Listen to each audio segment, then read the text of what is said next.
my third meeting, and I've been doing this for about like maybe almost 4 weeks now.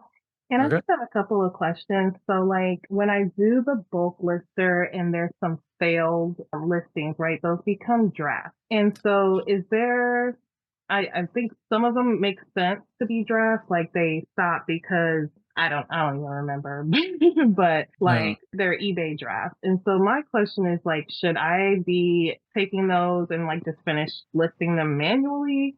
Or like, oh, well, it failed for a reason. Like maybe it's not an allowed item or Yeah, something yeah, like yeah, yeah. that. That's an interesting question. Yeah, usually there's a reason why they're not finished and they're left as a Mhm. draft. I typically just leave those alone. Yeah, I mean, I don't even Just check delete them. them. Yeah, you can just delete them, or you can essentially expect a portion of your attempted listings to fail every time. And it's not just because the lister fails, it's because it finds things, it has confusing variations.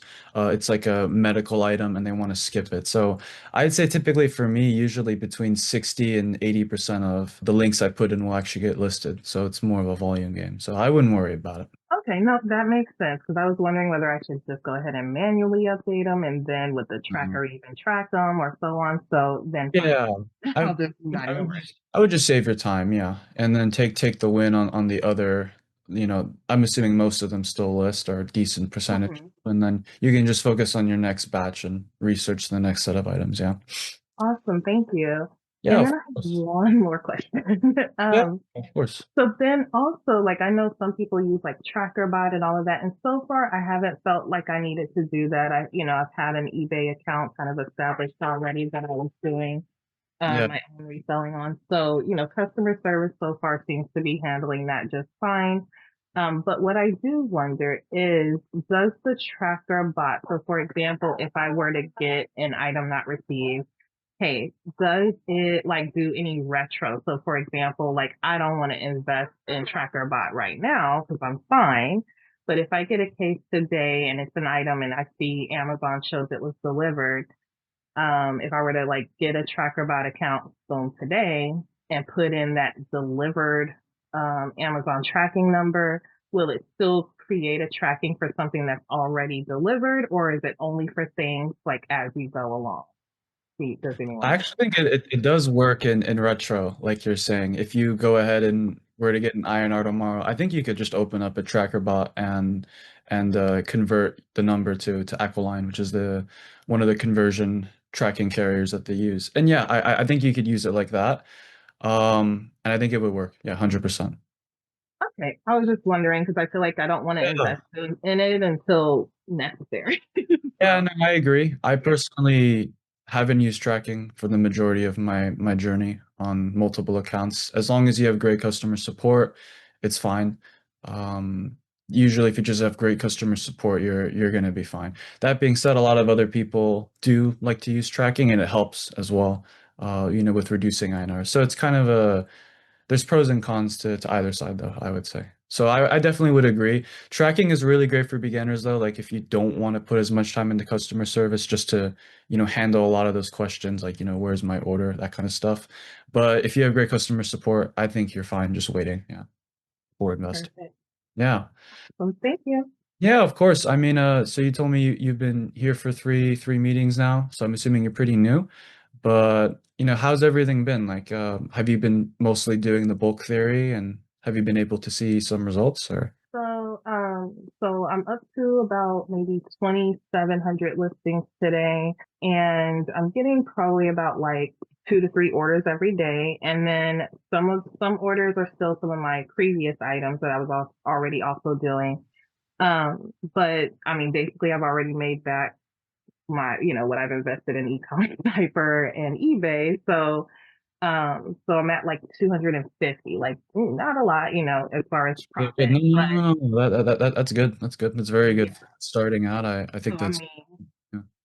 yeah, I mean that was my main thing. I was like, let me just try it, see how it goes. If it seems to at least be enough to cover the cost first. I mean, the whole, Yeah, business setup, definitely makes sense.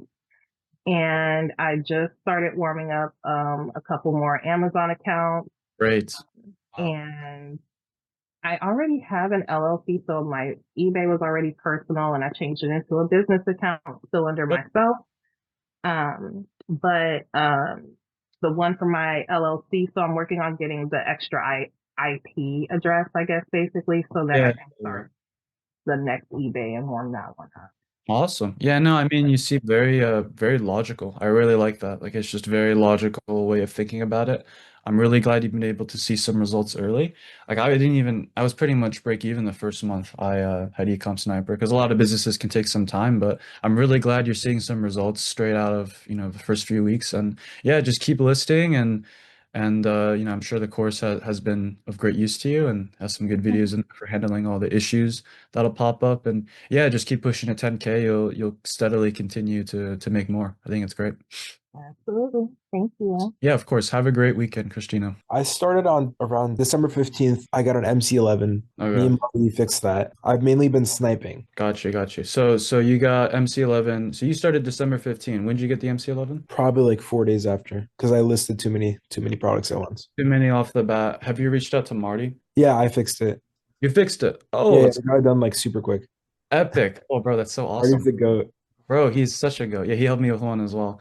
And like it doesn't always work, but I'm super happy it worked for you, bro. Let's go. Okay, so you're back. You're Yeah, pulling W. Okay. When did you it's get like it back? You said quick, right? it was super quick. It was like I think over the weekend, but they reached out again, and then we had to submit more stuff. It was like Okay. statements. That's exactly how it worked for me pretty much. Yeah. So you got it back though. Yeah, how's everything been since then? I was gonna ask you, what's a good? I'm not doing like bulk listing. I'm sniping. Yeah.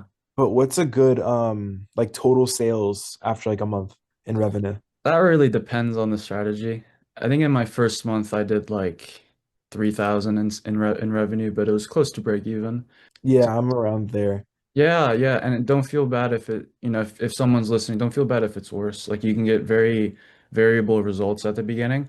I would say over time as you list more, and then if you do that on multiple accounts, you'll kind of average out at Mhm. about 1,000 to 1,500 profit a month per account. It's kind of the average. But that's like after 3, 4 months, right? So, but after a month, yeah, like 3K. After 2 months, maybe like 4K, 4.5K. I recently found like a new like category of product Yeah. that's been selling like crazy, but I don't want to list any more of that product until it gets vetted by the customers.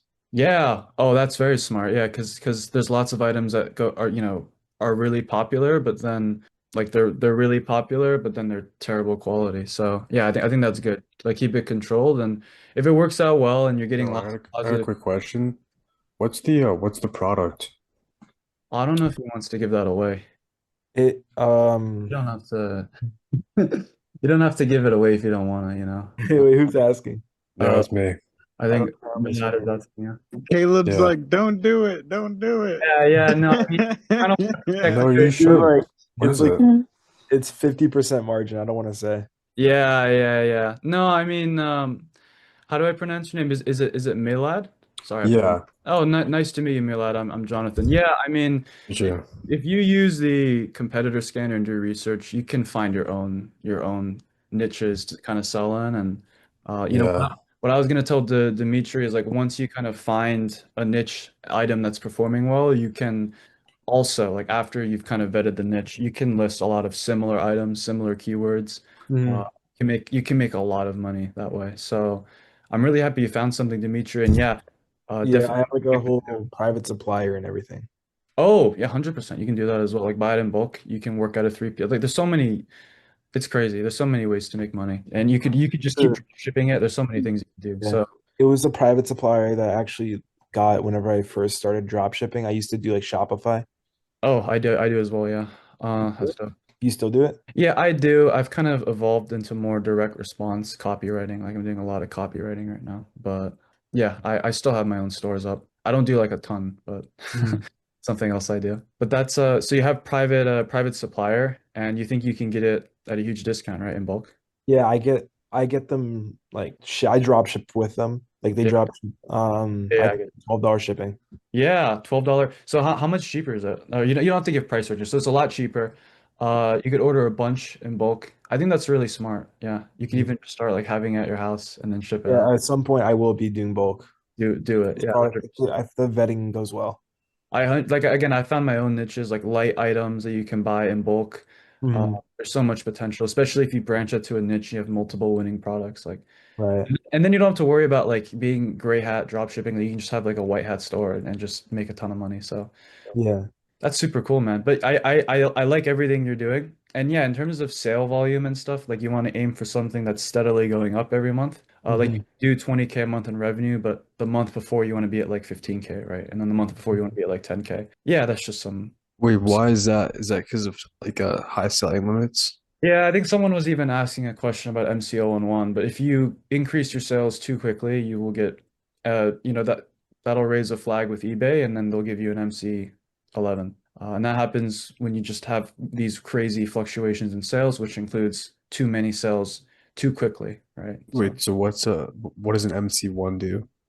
yeah, it's basically a trigger that causes eBay to request typically invoices for all of your items and tracking numbers for all of your items. So it's fixable, but it's a pain in the butt. Yeah. I put And tracking the, on everything. so Yeah. like, and then after that, like, do you get your account back, and then like, is it Yeah. restricted or? No, no, no. Most so we have a guy in the group that specializes in MC11s. His name is Marty. You just reach out to him. He has his own service, and a really good percentage of the time you get the account back. So for me personally, I got my account back, and after that you have no restrictions. It's fine. But Wait, does it go back to like daily payouts, or is it like? yeah, it goes back to daily payouts. Oh, okay, Yeah, cool. yeah. I was just talking about how I always upload tracking. Yeah, no, it's very smart to do that. Yeah. And Because it'll help you. I was told when I originally beat like the MC11 that my account's kind of bulletproof now. It is. It Yeah. is. When you get over a suspension, the account tends to be much stronger. Yeah. Mhm. So that's good. Is there any way to beat an MC99? Um, I have gone around MC999, but that was when I made a new account and Mm-hmm. they asked me to call them and then they suspended me like after a few days. So I called them and they asked for some information to verify and then I was able to start selling after that. But if you've already started selling your past verification checks, all of that, it's an aged account. And if you get MC99 in that position, typically the account is fried, unfortunately. Mm-hmm. So like, what's the potential max amount of accounts like you could have?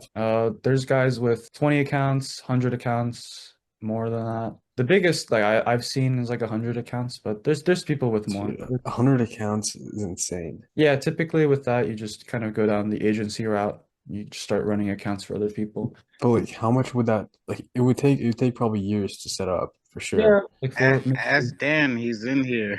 We could have Dan speak if you want. Yeah, Yeah, Dan, how much do you make a month from that? Hey guys, how are you? good, Dan. How you doing? Good. I have 7 accounts, so I don't have hundreds of them by any means, but I have certainly some aged accounts. I mean, my original account was in 1997, I think. I'm an old man, so. Nice. Awesome. But, the whole idea is if you set it up correct, I basically think you could probably handle 3 accounts per LLC. Yeah. If you want to run on your own, obviously the agency mode, is another way to do it. But I mean, I've said it before in the past chat, so I haven't been here in a while, but this is the most scalable business concept I have ever run across. Oh, it is. Yeah. And that's the concept, is the fact that you ultimately can have unlimited eBay accounts if you figure out how to do it and, have VAs that run it and et cetera, et cetera. The reality is there is no limit to how many you can have. I mean, how many millions are there now? 2 billion accounts on eBay. There's no reason you can't have millions of them. Is there like a Obviously. limit to how much like money is gonna go out to sellers? Like, how many orders are there? Milad, if you think about it, like you could have 1,000 accounts and make $1,000 a day per account. It's still going to be such a infinitesimal fraction of the total. Yeah, if you have to worry about, diluting it because you have so many accounts, you're diluting all of eBay and all of sales. That is a great problem You're to in a have. good position. Good position. Yeah. Yeah. So, but I agree 100% with you, Dan. Like, there's so many, like, of course, it's not easy, and there's all these, problems you got to get around. But like, once you have a system set up, there's several ways you can just expand to a huge number of accounts. And I mean, I W Dan, W Dan. yeah, Dan. What's up, guys? But yeah, I mean, there's people, obviously they don't all come to this call, but there's people doing lots of revenue and they just expand to a dozen accounts, 2 dozen accounts, 100 accounts, and you can just make a lot like that. So, Yeah, I mean, I have 7 accounts, and we do over $100,000 a month in revenue. yeah, That's obviously revenue, not profit. My But gosh. juicing, um, so it's great. I just went through an MC011 myself. I think a lot of people got hit in December this year. Yeah. My VAs certainly were hearing through the grapevine, and I work with Mark, who's just absolutely fantastic. If you ever run into it, he's the man. So don't hesitate. He's worth every penny he costs. I second that, yeah. Somebody's asking, how do I fill orders with 7 accounts? Yeah. Through VAs. I mean, I have probably software. 25 VAs total. I don't even know how many VAs I have. I got to be honest, because some of my accounts, I have a main VA and we split the profit 50-50. So they run all of that. I don't necessarily advise this, but I have one account that literally in December hit $50,000 in revenue in 1 month. No, quick question. Is it better to have that's a- VAs or use homeless people's like IDs and bank accounts? Well, no, VAs are used to run your account. So you're not making the accounts with the VA's information, Okay, right? yeah. The VA So from like other countries, like they're not, yeah. yeah, a VA is a virtual assistant. So they're the ones that are doing customer service and filling orders and et cetera, et cetera. So Serene asks, how do you handle technical or software issues when working with VAs? They just come to the computers through AnyDesk or some other remote software. And because you have fast Wi-Fi, they typically are able to work fine.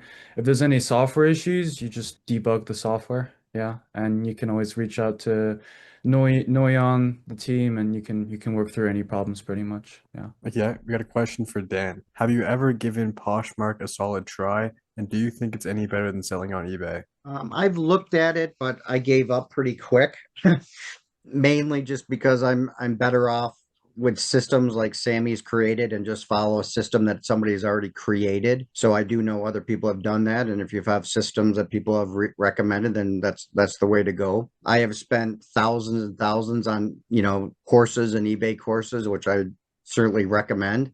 You don't need the courses as much because Sammy has pretty much put all that together for us. But at this time, I have Walmart seller stores, I have Amazon seller stores, I have Etsy seller stores, I have TikTok seller stores. I was doing Facebook for a while. From all my experience, and I'm pretty average, meaning I've got expertise just through time, but it's not like I'm any kind of expert.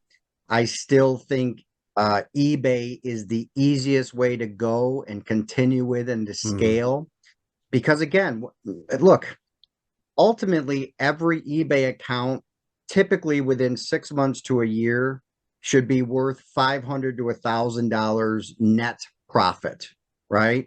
So if you want to make $10,000 a month, your entire mental goal is to, create 10 eBay accounts.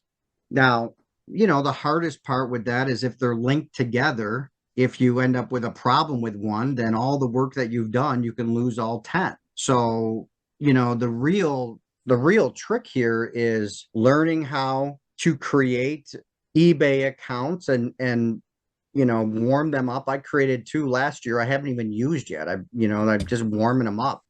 So if they're a year old, it's a lot easier to do all this stuff. But if you want to make huge money, become an expert on how to create new eBay accounts. And that typically means, you do need, somebody or a family member or something to be able to do that. You need a real person, right? They have too many of these checks down the road where somebody has to be on a live camera with an ID and pass the ID check.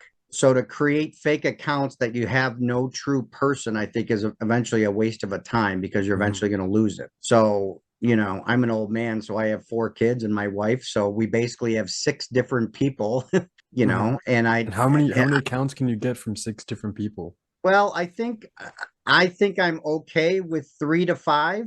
I know that's still risky, but if you someday end up with 20 accounts because of all of that, that could be $20,000 a month income. So I'm not necessarily pushing that. You really want to do, one account per ID in the beginning, but ultimately what you're doing is you're creating an LLC or an S-Corp, and you're having the eBay basically owned by the person you have the true ID with, and then you're having an EIN number so that the tax records and everything go through an LLC.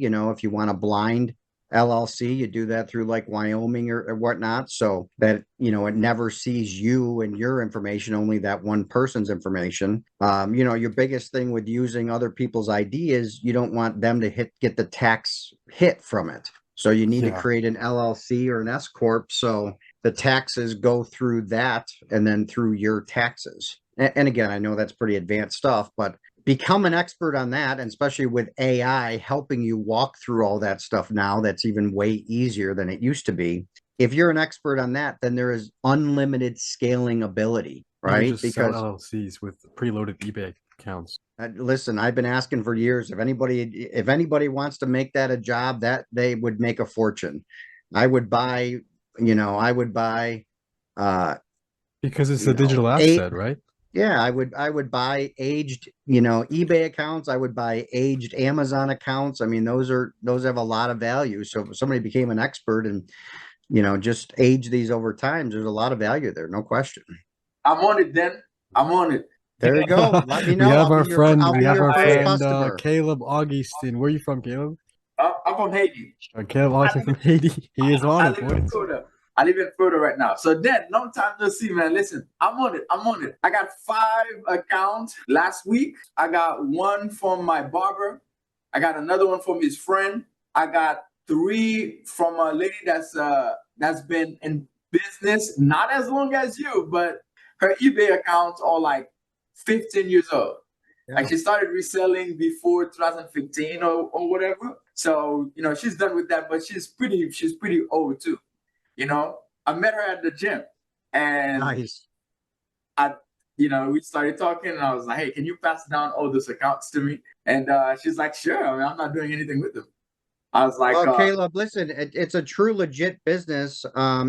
Anybody idea you use, just know that eventually they have to be willing to be on camera and show their ID when there becomes an ID verification. If you wanted to create a business around this, I would say that you would have the person provide the person's ID that you're going to make the account in.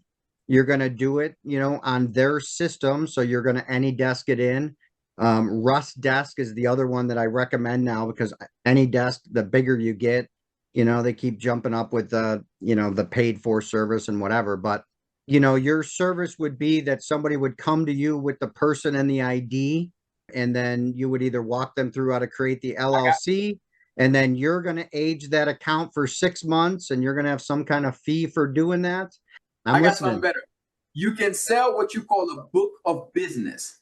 When you sell a book of business, by law, you can pass on everything that is under that book of business, including logins, right? Yeah, I agree with that. It's just know that at some point you're still going to probably run into the ID verification. So even if you're selling that and passing that on, you eventually are probably going to run into that, where you're going to need the original owner to, be able to do that. This is what I'm trying to figure out from eBay right now, right? What I'm trying to figure out from eBay is, since that's a business style that's been around since, since like the beginning of whatever, like when that happened, for example, when you're creating a business profile, business eBay account, right? It asks you how many people owns that business, whatever that percentage is, you can put that percentage. So let's just say you are ready to sell your eBay account. You will sell your eBay account as a book of business, but then eBay will receive that document that you sold your book of business, and eBay was was your business. So that means someone else now, by law, have the documents, because they sign it, that says that this is your business now. So all the information that is passed on, eBay will now verify that this was done properly, and it was actually signed to you. From that point on, you own that business. So if they need verification, you have to verify that business, because by law, you have the book of business that was signed, onto you. So Yeah, and listen, but Caleb, I agree with that. The challenge is then now it's got your name, and now you're attached to more eBay accounts, right? That- Listen, I'm not Yeah, arguing with dude, you. I'm just my telling you question is that how many ultimately, eBay accounts can you actually have attached to like one person's ID, one person's information? over time, you probably technically can have unlimited. The difference is the It's chances gonna be in your of tax running bracket. unlimited without running into a problem eventually is slim to none.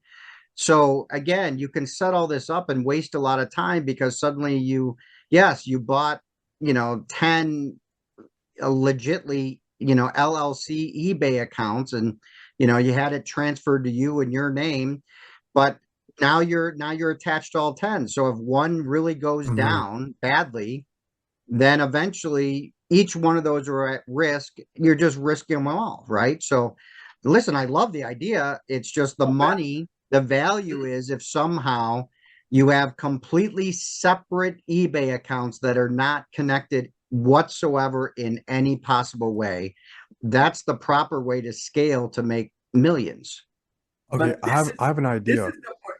Hold So up. This is the part. This is the part that I don't want you to miss then. Right now, you're getting someone brand new, right? To create a business account, and you build that eBay account to be aged and verified and completely verified. But you could do the very same thing without that account being connected to you, except now it's a fully verified age account, 15 years old, except the new person that's going to own it, that same sister, that same brother, that same cousin that's going to own it, is now going to own a percentage of that yeah, LLC. do they have to? Do they have to own a percentage, or can you work something out Well, the thing is, beforehand?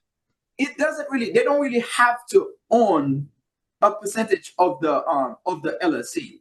The thing is, when eBay asks you for, for this, like for the verification, what we are trying to get around is the verified part, right? Right now, eBay is asked. I just verified an account, and eBay asks you to take a picture of the license, which I was telling you I think 2 meetings ago, I was telling you they asked to take a picture of the license and take a selfie of yourself, right? But listen, I'm still doing that for a brand new account. Anything can happen to that account from now and 6 months later, MC11 or MC99, right? But if it was an already verified, account, 15 years old account, my sister don't have an eBay account. They can still be an owner of that, account, but it's a very aged account that's probably not going to run into any more of the MC11 or MC99 as much, especially if they've already passed those stages in the past 15 years. Except now that account is not linked to me, and it's a very aged account, and it's unlimited. Sky is the limit at that point. So I'm just trying to go around the idea of dealing with the brand new account, because I see that eBay is trying to strangling the freaking new accounts. Yeah. I got banned in 12 hours on a new account, and everything was different. Everything, I didn't have my name on it. I didn't have my social, new IP, new device, new phone, new everything. 12 hours banned. Is it a non-VoIP number? A non what? A non-VoIP number. What, the phone number that I use? Yeah. No, it's Verizon. I use a Verizon number. It was a real phone number, and I looked over it, and yeah, I mean, new accounts eBay scrutinizes very closely, and Caleb can definitely tell us all about the difference between an aged account and a brand new account. So what's the difference? That's what I'm trying to figure out. The when it comes to the age account, right? And again, then first account can't be touched. So it's 25 years old. How long your account's been, Dan? How long is your oldest account? I mean, yeah, my original cow, I wish I had made 100 back then because you could make it just by spitting at it. But Right. uh you know, I've definitely even had issues with that. I don't think I've ever had an MC011 on that one, but you know, Make it just by you know, spitting we're at drop it. shipping. We're doing what they don't want you to do, so that caused a problem. But this last one where I had an MC011, that was on a 7-year-old eBay account. And my expectation is eBay is going to continue to do this and make it harder. So all I'm saying is, instead of fighting it, you know, my suggestion would be, you know, having real people that will always be available, that if, and even if you got to pay them, you know, that if they need an ID verification, that they are available to do that. Yes, you can transfer it in your name and do all those things. That just adds an extra layer of risk. The true value would be is creating an aged account that has a person available to it eventually if you ever need it. You know, hey, I'm your first customer, so when you're ready to set it up, let me know. Contact me. I'm buying. I'm a buyer. So if you're a seller, I'm a buyer. W Dan, W Dan.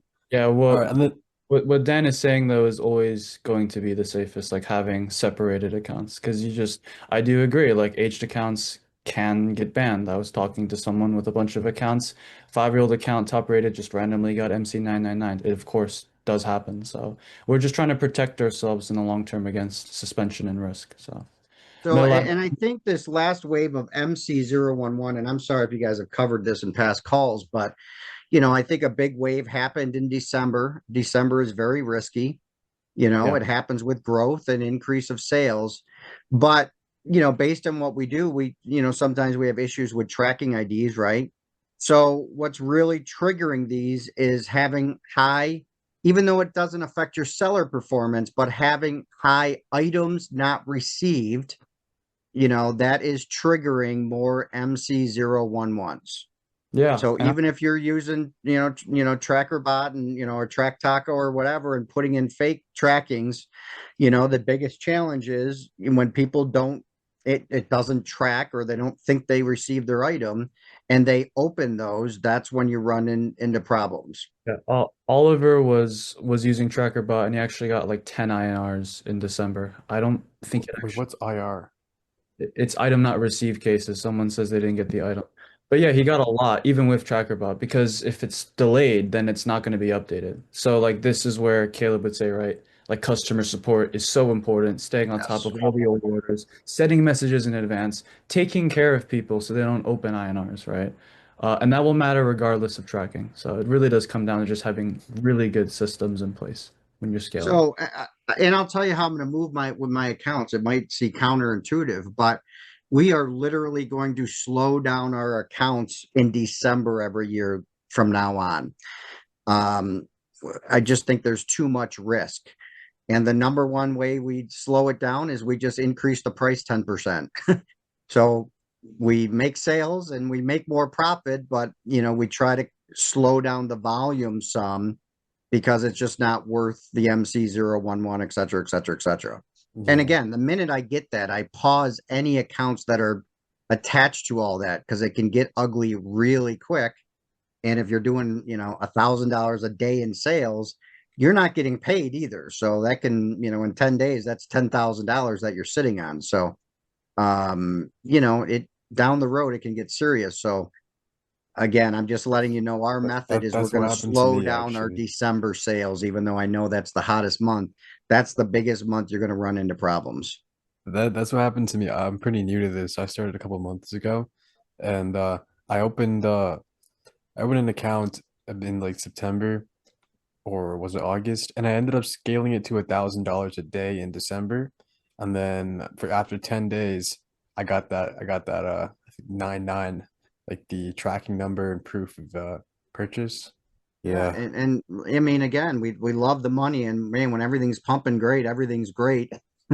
But you know, it's not worth losing a great account and you know, having problems later on. So I would Mhm. way rather slow and steady built accounts that are going to last a lifetime than you know, going crazy and getting 100%. maximum sales or whatever. I'm telling you, you guys can build a very strong long-term income with this, and you can scale it. You know, there's no reason, and I know some people are desperate. I don't want to talk that way, but um, you know, desperate, you know, if you make a lot of money, but then you can't make any money for 4 months because you got to start a new Yeah. account, or you lost one, or that one's closed Yep. down for a month and a half, and you're paying, you know, Marty to fix it and all the And the other stuff. tracking numbers, you're still paying for Yeah, those you too. know, I mean, is the $1,000 a day worth it that you grew Marty so is quick? the Then, G. or is it better off $200 a day with an account that's gonna, you know, keep pumping along? So Or 200 with 10 reliable accounts. yes, well, that is the real. Listen, the real secret here is the day that you really figure out how to 100% separate, have completely separate accounts, own computers, own IPs, static IPs, different names, different people, I, different, you know, every 100% completely isolated machines. When you can eventually learn how to do all of that, then it's unlimited scalability. Dan, I have a setup right now at my university. If I have like three different accounts with three different students, all working under the same IP, university IP, and so far there's been zero problems on that. It's in Yeah, Canada as and well. listen, I'm not saying there's going to be account, you know, problems. And it's, man, if you do customer service and run your account perfect, usually you're not going to run into problems, you know. But again, you know, INRs and any kind of issues and trackings and It whatever, and slows especially stuff with down. AI is going to start scouring messages. And if you have the same, you know, if you have an account that's top seller, but all it's seeing is messages from customers getting pissed off, you know, trust me, eBay is going to find a way to flag all of those. They're trying to, you know, protect their $100 billion company. So again, isolation is the answer. We can go back and forth over and over and over, but having completely isolated accounts is the key. And um, you know, I don't, yeah, even having IPs in schools and stuff like that, that, you know, other people share. And your colleges are probably easier because less chance of people having closed accounts from that. But, you know, I've even had situations where I traveled with my laptop and I was checking in and I was on hotel IPs and shit like that, you know, and I suddenly got an MC011. I think it might have been just because I Oh, was using my laptop on different IPs. So, yeah. you So know, and it was just a dumb move on my part, but it's just, I you know, mean, you don't necessarily think that about it. must have been back in the day, not as much information as there now.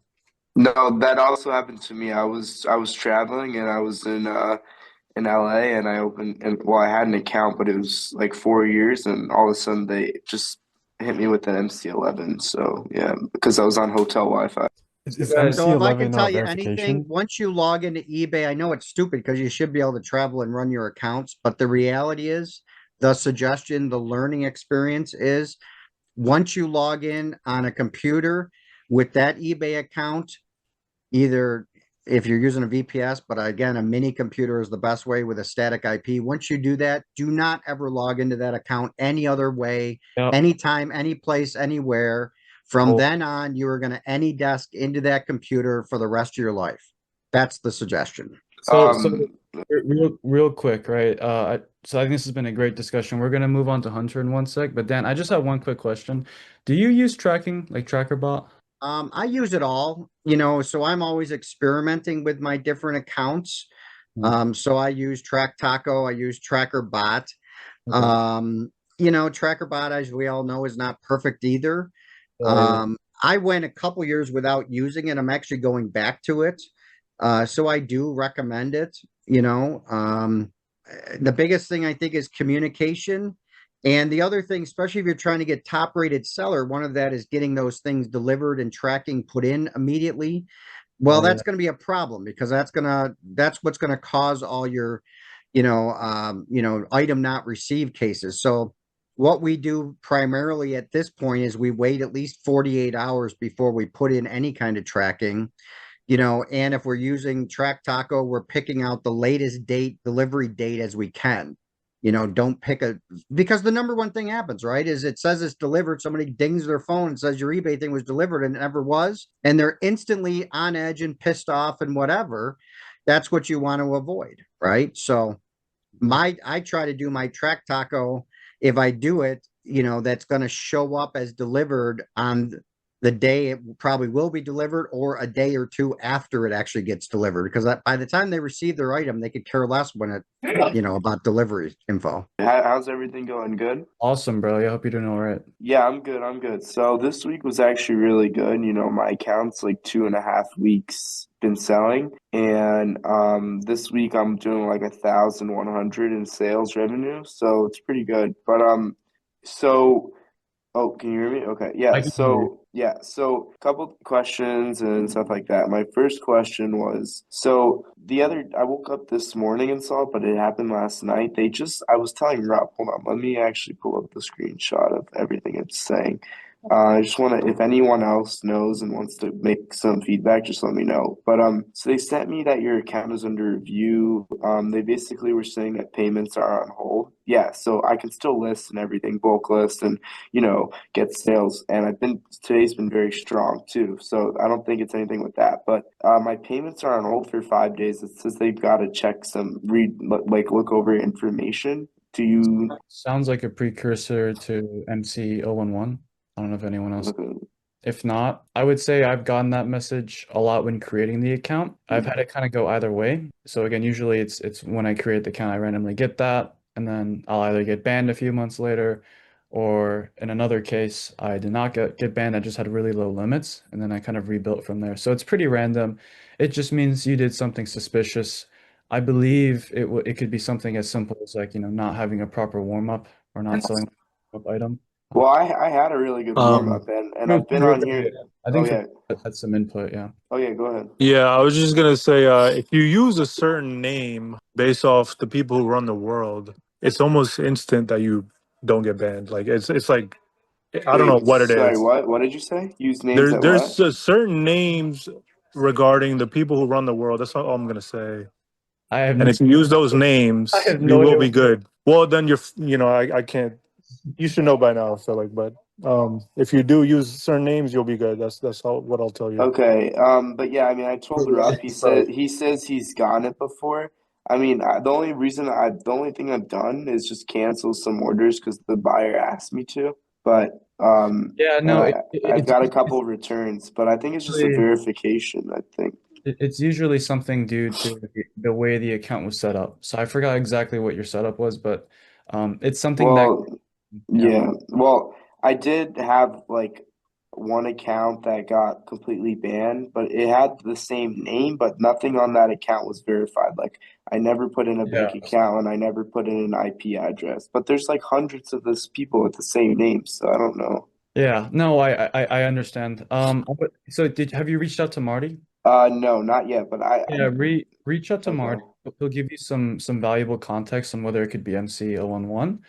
That's what it should be, because basically it sounds like you have a manual review on your account. And I think you mostly you did the warm up, right? Isn't that what you were saying? I completely did the warm up. No, remember Yeah. I got restricted. I started off with limits, or no, I started off with I couldn't even buy anything and I couldn't do anything, and I got approved and they refixed my account and I got 50,000 and then 500,000 a month. So Nice. I don't know what that's about. Okay. Yeah, no, again, it's just something triggered them. And when something triggers them, it could be something, linking through IP somehow. Like there's a whole myriad of things that could trigger them. But once eBay is triggered, they'll give you random issues sometimes with the account. So I would Okay. Marty, see if it's an MC011. I would probably pause a bit on the listing. I know numbers have been strong, but until you get some input from Marty, who's very experienced with these kinds of cases, I would just kind of pause a bit with listing more items. And Okay. I would just treat it like they're reviewing your account. So you can probably have Yeah. some sort of one. Yeah, and I also have some guy who's texting me. He's saying he never got there. He's saying nothing came in the package, and he sent me a picture of the package, and he said nothing came in it. It was just empty. Yeah. So I just said I'll go ahead and refund you, and then I'll just get a refund through Amazon, right? Yeah, you can do that. And I would usually just take the buyer at their word. Usually they're right. Sometimes Amazon does just ship out empty boxes. I believe that is something that can happen. So That's ridiculous. yeah, in that case, yeah, you just go to Amazon, 5 orders out of Yeah, yeah. I think you like text the roughest AI, right? And then that's try to get. you just do it within Okay. 30. That should be fine. Okay, I'm gonna do that. I'm just gonna offer him a full refund without having him opening a case. But yeah, and then also if I'm looking to get a new MacBook, so would it matter when I get the new one with like this whole thing or No, no, no. You should be able to move it over, and just use it okay. at the same place that you created this first account. Like I've moved my first account around a couple times. As long as it's a little aged, it should be fine. Okay. All right. Well, I'm gonna talk to Marty, but I've heard mixed things. I've heard like pe people have gone and it's just a verification. I mean, also I've heard you can get it from having really strong sales. Like yesterday was my biggest day. Like I had like 17 sales. So Feed from that, honestly, because I believe your account's still pretty new, and that does seem like kind of a big spike. yeah, I mean, yeah, it is. It was created in the beginning of this month. So Actually, Caleb had a great point as well for the item that we were going to refund. He was asking if maybe you could try to send them a replacement to avoid refunding them. oh, true. I That's super great. Yeah, I forgot about that. should I offer him a re replacement? That should be the first thing. Yeah, you want to try to avoid refund and Jonathan, cancel. Okay, yeah, I yeah. need the new people to get more involved with talking to the customer. Yeah. Because eBay sees that. That's why I always keep pushing, keeping a conversation going with the customer because eBay can see that. They scan your account on a regular basis. They can see that. So if they see that you're still trying to satisfy the customer, that looks better on your end than just a refund. Because at the end of the day, there's still an item that's still back, nothing in it. How do you Guys, I got explain a that? question. If you send a replacement, that might just look better on your end. And guys, with AI, it is so easy to end up with a customer response. Man, start using AI to respond to these customers. Yeah, it's and so easy. John, 100%. yeah, and also one thing that I think might have happened for my thing is because I kept getting a bunch of, I guess from someone who I took their listings from, I kept getting these orders of like these like cakes from like Amazon Fresh, and like I can't order that to their address. So I didn't even ask. I just kind of canceled and said buyer asked to cancel. You think that could be why? I did that like with bananas, You always and then want I had to. That's an issue. Yeah, you always want to contact them. You always I want know, I tried, but buyer to these tell people. you to cancel if you're going to cancel. And ideally, you want to offer an alternative. You know, Oh, do you think that could be why? All right, guys, I got a question. Remove all the food. Remove all the food from your listing. You should not Okay. be selling whatsoever. I don't even know how food got on there. I gotta figure that out. Wait, Just to so let what, you know, I how do mean, you guys worst get in case your scenario, listings? use I can't ship to that address, because especially if it's a food item, be like, look, it Yeah. can't, we can't preserve it that long, and especially California and all these other states that have Oh, rules, true. True, and that's last case scenario. But I would use can't ship to that address way before I would use, customer canceled if they didn't agree to it. Okay. Okay. All right. And eBay Yeah. can tell. eBay can tell. Once they scan your account, they will see that there was no communication between you and the customer, and it'll go back into a defect. Remember that. Oh, shoot. Okay. Well, that's All probably right, what's gonna guys, happen. my question is when it comes to like actually getting listings on your accounts, whether new or old, I want to know what's the best way to get the highest quality listings? Is it just to find a drop shipper, extract their tiles, and then bulk list it, or sniping? How do you even do it that? would be Sniping. sniping, substituting for the highest quality of items. And to do that, you would want to gather a huge competitor list, scan them, however long it takes, and then you sift through. You look for items that have sold 4 times in the last 30 days, 3 times in the last 3 days. You look for hot items, and then you can list in that niche or you can list the item. That's how you get the most bang per buck per listing. How would you do that? Well, I kind of explained. So you would go through eBay, you would put in like a keyword I like is laundry bin, and then you use the button that the software provides on eBay to save the sellers that you find to a list. And then you can go to the competitor research, you can click run the scanner, get total sold history. That'll run. Oh, And once that is done, you can go to see all items and then you can sort through the competitor research or competitor scanner, whatever it is, whatever it's called. From there, you can get the highest quality of items. Yeah. Is All right, that thanks, what you're thanks. calling substituting? I've just known it as competitor research, or substituting something else, like an additional step. Substitution is just do you know what sniping is? Yes, I know what sniping is. Yeah, so substitution is just when you snipe, but you instead of sniping the same item, you look for a cheaper item that matches the title. So you're sniping the title and then putting in a cheaper item. That's all. Oh, okay. So it's a similar or the same item, but from a lower Yeah, price for it's a more something else. advanced method to maximize the profit on items that you would otherwise probably be like break even with, because that's how sniping is. So yeah. Got it.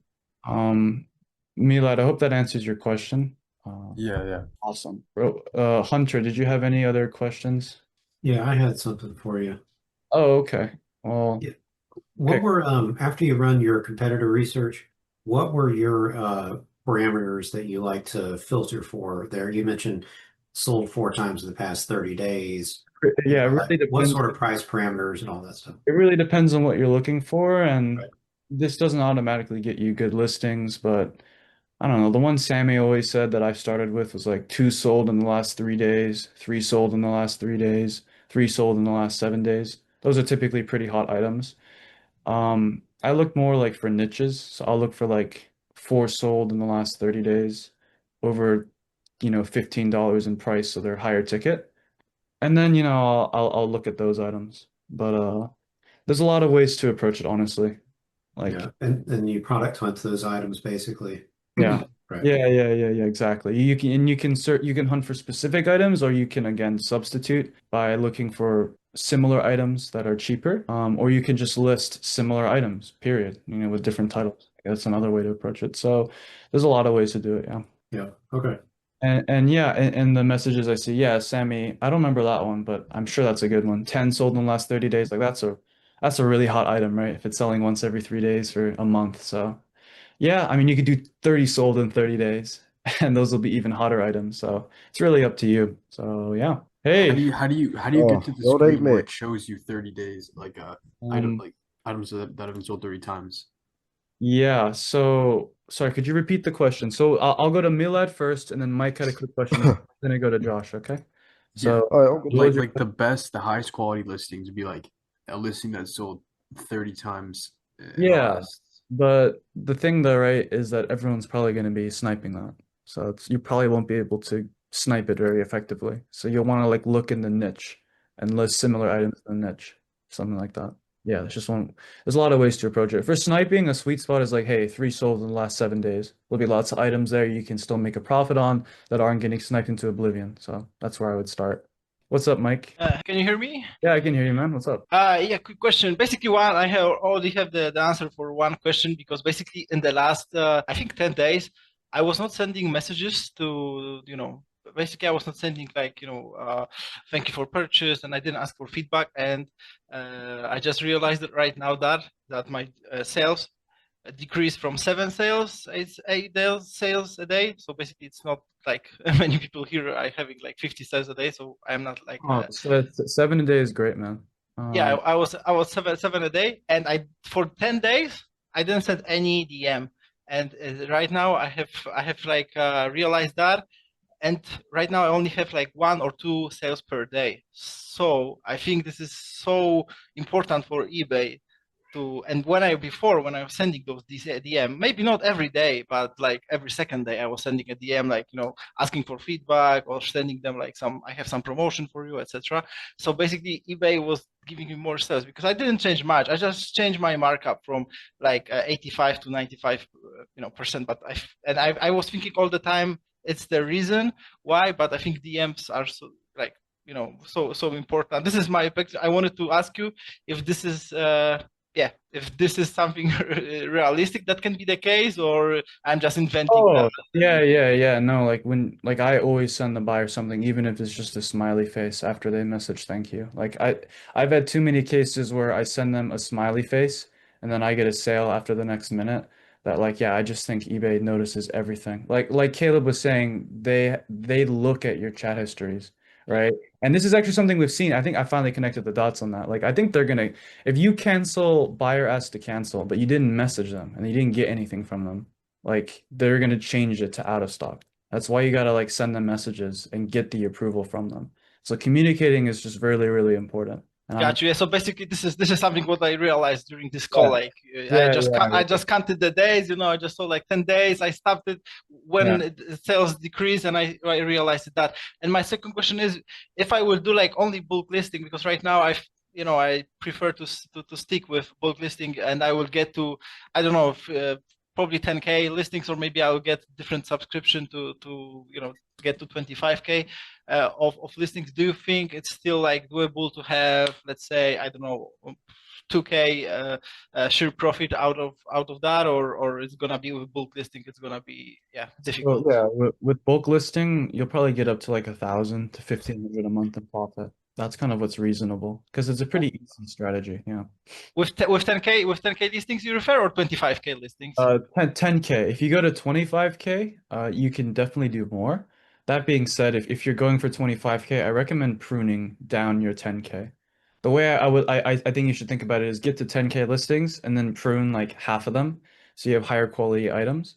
So that's when you go through ecomsniper. I think there's a button for it, like end low performing listings, and you just delete all the items that aren't selling. Because if you just have a bunch of items that haven't sold on your store, eBay doesn't like that. They like it when more of your items have sold. So that's why we prune. So you prune down to like 5K and then list back to 10K and then prune off like another 5K. Like you can do a lot of work like that to increase the quality of your items and you'll be making more money with the same number of listings. But once you got like a really hot 10K items, you're probably making like 1,500, 2K a month. And then you can start going to 25K. So now we go to 25K, maybe prune like 13,000 listings and then go up again, kind of like that, That's how I wouldn't just go straight to 25K. I would try to maximize your 10K first because Well, that's great. That's great. And you said about some feature in ecomsniper that you can prune down those listings. Like, do you know how is it called? This feature? You go on the computer, which I'm assuming is what you're on, and you go to manage active listings. There's a button there that's just called end low performing items or end low performing listings. It's like a nasty red button or a very nice red button. Yeah, it's at the top. You just when you go to active listings, and it should be like as you're scrolling down, like pretty much next to the settings.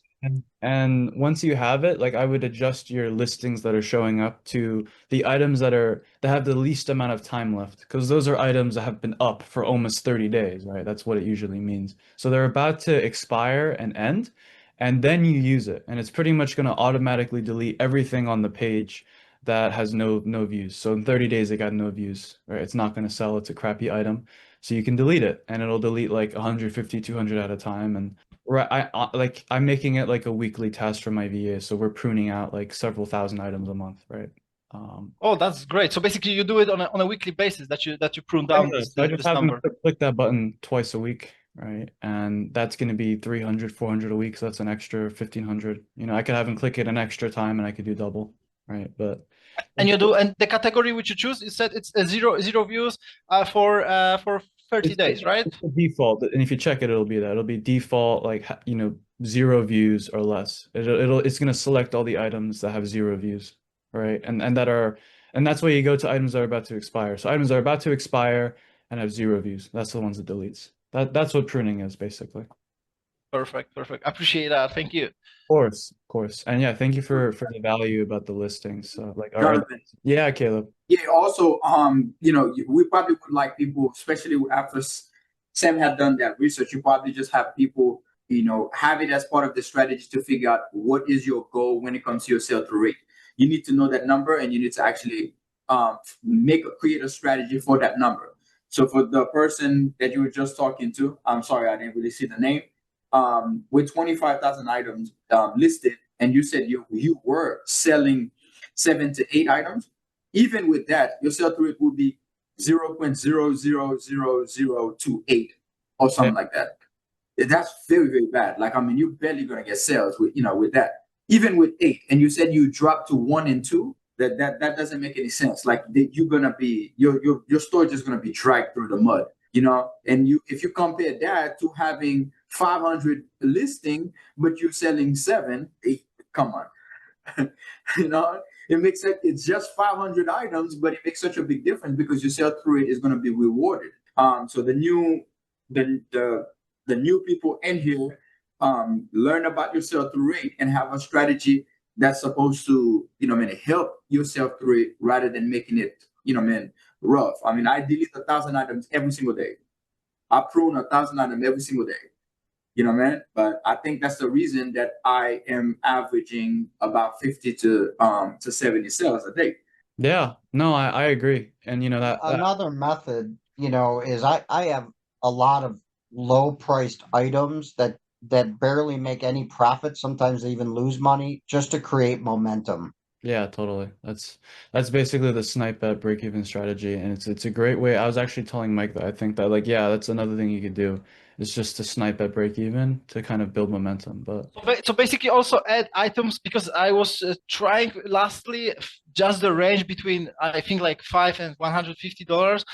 So basically get rid of that method, right? Like even start from zero pricing, $0 pricing, right? From what I think what Dan right now said, that basically like even like items per, I don't know, five, yeah, $3, it's yeah, good to add. yeah, because again, sales, this is like the most basic sauce, right? But sales bring sales, right? Momentum is real. So that's a great strat. And what Caleb is essentially explaining is the science of the algorithm, and it's the reason why, his accounts do so well is because he aggressively prunes down. So eBay is constantly seeing, right, not only an active seller, but a seller with a very good proportion of his item selling. So with that logic, like you probably wouldn't want to go to 25K listings because if you get like even several thousand high quality items, you're probably going to get MC11. So yeah, Caleb, was there anything else you wanted to add on? No, that's it. That's it. Perfect. Well, yeah, I mean, I really appreciate you getting that point across and pruning. Yeah, we'll go to Josh next. What's up? Can you still hear me? I can hear you. Yeah. Yeah, how are you doing today anyway, bro? It's been a while since I've spoke to you. Yeah, I'm doing all right. I'm doing all right. Just continuing to move. How about you, man? Ah, nice one, bro. I'm all good, mate. I'm chilling at the moment. I was wanting to ask I was just want to ask like a quick question just out of curiosity. Obviously, if Dan is still in the Zoom call, it's just to make sure I've not misinterpreted anything that was said earlier. Just to clarify, so see if I were to make another eBay account, right? Yeah. Would essentially the best way to go about it is approach a family member with an aged eBay account and come to some consignment agreement, if you get what I mean. Yeah, it's an interesting word to use there. Yeah, I mean, that would probably be a great way to get some more accounts, just leveraging your family members' accounts, because they're probably going to be very aged as well. And again, it just depends on how safe you want to be, but I would agree that for the first few accounts, just reaching out using your assets, is a great way to start. They're in a different address, putting a mini computer that you're AnyDesking into at their location is gold. Absolute complete gold. Oh Yeah. yeah, I could probably do that. It's basically a agency model, but without a lot of the, and it's a bit of a pain maybe to set up, but once, it's family. So once you set it up, you maybe don't even need to, like if they're like your mom or dad, they maybe don't even care about a profit split. You can just, like my friend just put one up in his grandma's house and it's like, his grandma doesn't care. So like he can just, have that. Of course, like you got to worry about the taxes, all that, but like I think it's a great way to kind of get to more. How would you approach that anyway? Like that's what I was kind of thinking there, like with like taxation and all that, because it's under your. It varies from place to place. I mean, typically, for the most part, I've done agency. So, like, I put a computer in my friend's house, I manage their account for them, and they're paying me 50%, right? So, I haven't actually gone through the tax cycle yet, so I'm sure Dan can talk a bit more about it, but I would assume, right, that because you're basically like a service that is, taking 50% of the profits. So they'll pay tax on the remaining 50% that stays in their bank, right, on top of their income. So it's just treated like more income. So, yeah. So on a high level, if you want to know what I would suggest, I'm not a tax accountant. Don't take this, yada yada yada, all the disclosures. But with everything I've done, if I was advising somebody new to set it up, I would literally create an S-Corp, okay, and then your S-Corp owns a bunch of LLCs. So even though somebody else owns the account, the eBay account, And again, I would just keep that normal personal, have them do a few sales for a few months. Again, I do not recommend anybody try to force this that they're making big money in 2 or 3 months. If you're really doing this for the long haul, I'm going to warm up an account for months before I start really building that account. But what you really want to do is they would be the account owner, and then you set up an LLC in your name. And then that eBay account gets turned into a business account with the LLC and that EIN. And that EIN is attached to your S-Corp. Again, I know this is high level stuff, and then it's all a pass through to the S-Corp, and the S-Corp does its, taxes every year. And then that gets passed through to your personal taxes. Then here a quick question, like for instance, when you have those, let's say you have 5 LLC, right? And, one S-Corp owns 5 LLC. Those 5 LLC you have on your own name, or you open it for like, your different family members? I refer to LLC, not S-Corp, just, 5 different and I'm not perfect on that. I did mine. I'm in New York State. I just did them under my personal name. Probably the ideal situation is a hidden LLC, which I think you can do through Wyoming Corp, or there's ways to do it. Yeah. So that ultimately eBay can't see the owner of the LLC. I can't really advise you because I haven't gone down that road. But if you wanted to set up a perfect situation, you would have owned the S-Corp, and then you would have the S-Corp own basically blind LLCs, meaning the LLCs are set up in a way that it's in certain states and that they don't have to show the owner of the LLC. That way, it's separated. So when you're using somebody else that owns the eBay account, even though it's set to the LLC EIN, eBay will never see the true owner of that LLC. But again, I can't advise you because I know that's possible. I just haven't done it that way. That's how I did mine. So my first 4 accounts I did with one LLC, my name, all linked to me. Then the second one I did, with the second set I'm doing with I own the second LLC still, but my mom is now the account owner. So like she doesn't own the LLC, but she's just a representative for the LLC on that account. And I believe that's how Reforge was doing it. He was doing sets of 5 like that, and every time he'd have a different LLC, but a different primary account holder, and then he would have a master S-Corp, which is what I'm in the process of doing. So Jonathan, yeah, with one LLC, just like Dan was saying, you set it up as an S-Corp just because Dan had already figured out once you start passing 50K in revenue, S-Corp is how you want to be taxed. That's why he's specifically mentioning the S-Corp. The idea of having an LLC owning other LLCs is simply because that LLC under your agreement, right? You're going to create a proper agreement for that holding LLC. And then now that holding LLC can own a million other LLC. Without actually touching the eBay account. Without touching them. It's like a pyramid scheme. It's at the top. Yeah, it doesn't actually touch eBay's algorithm.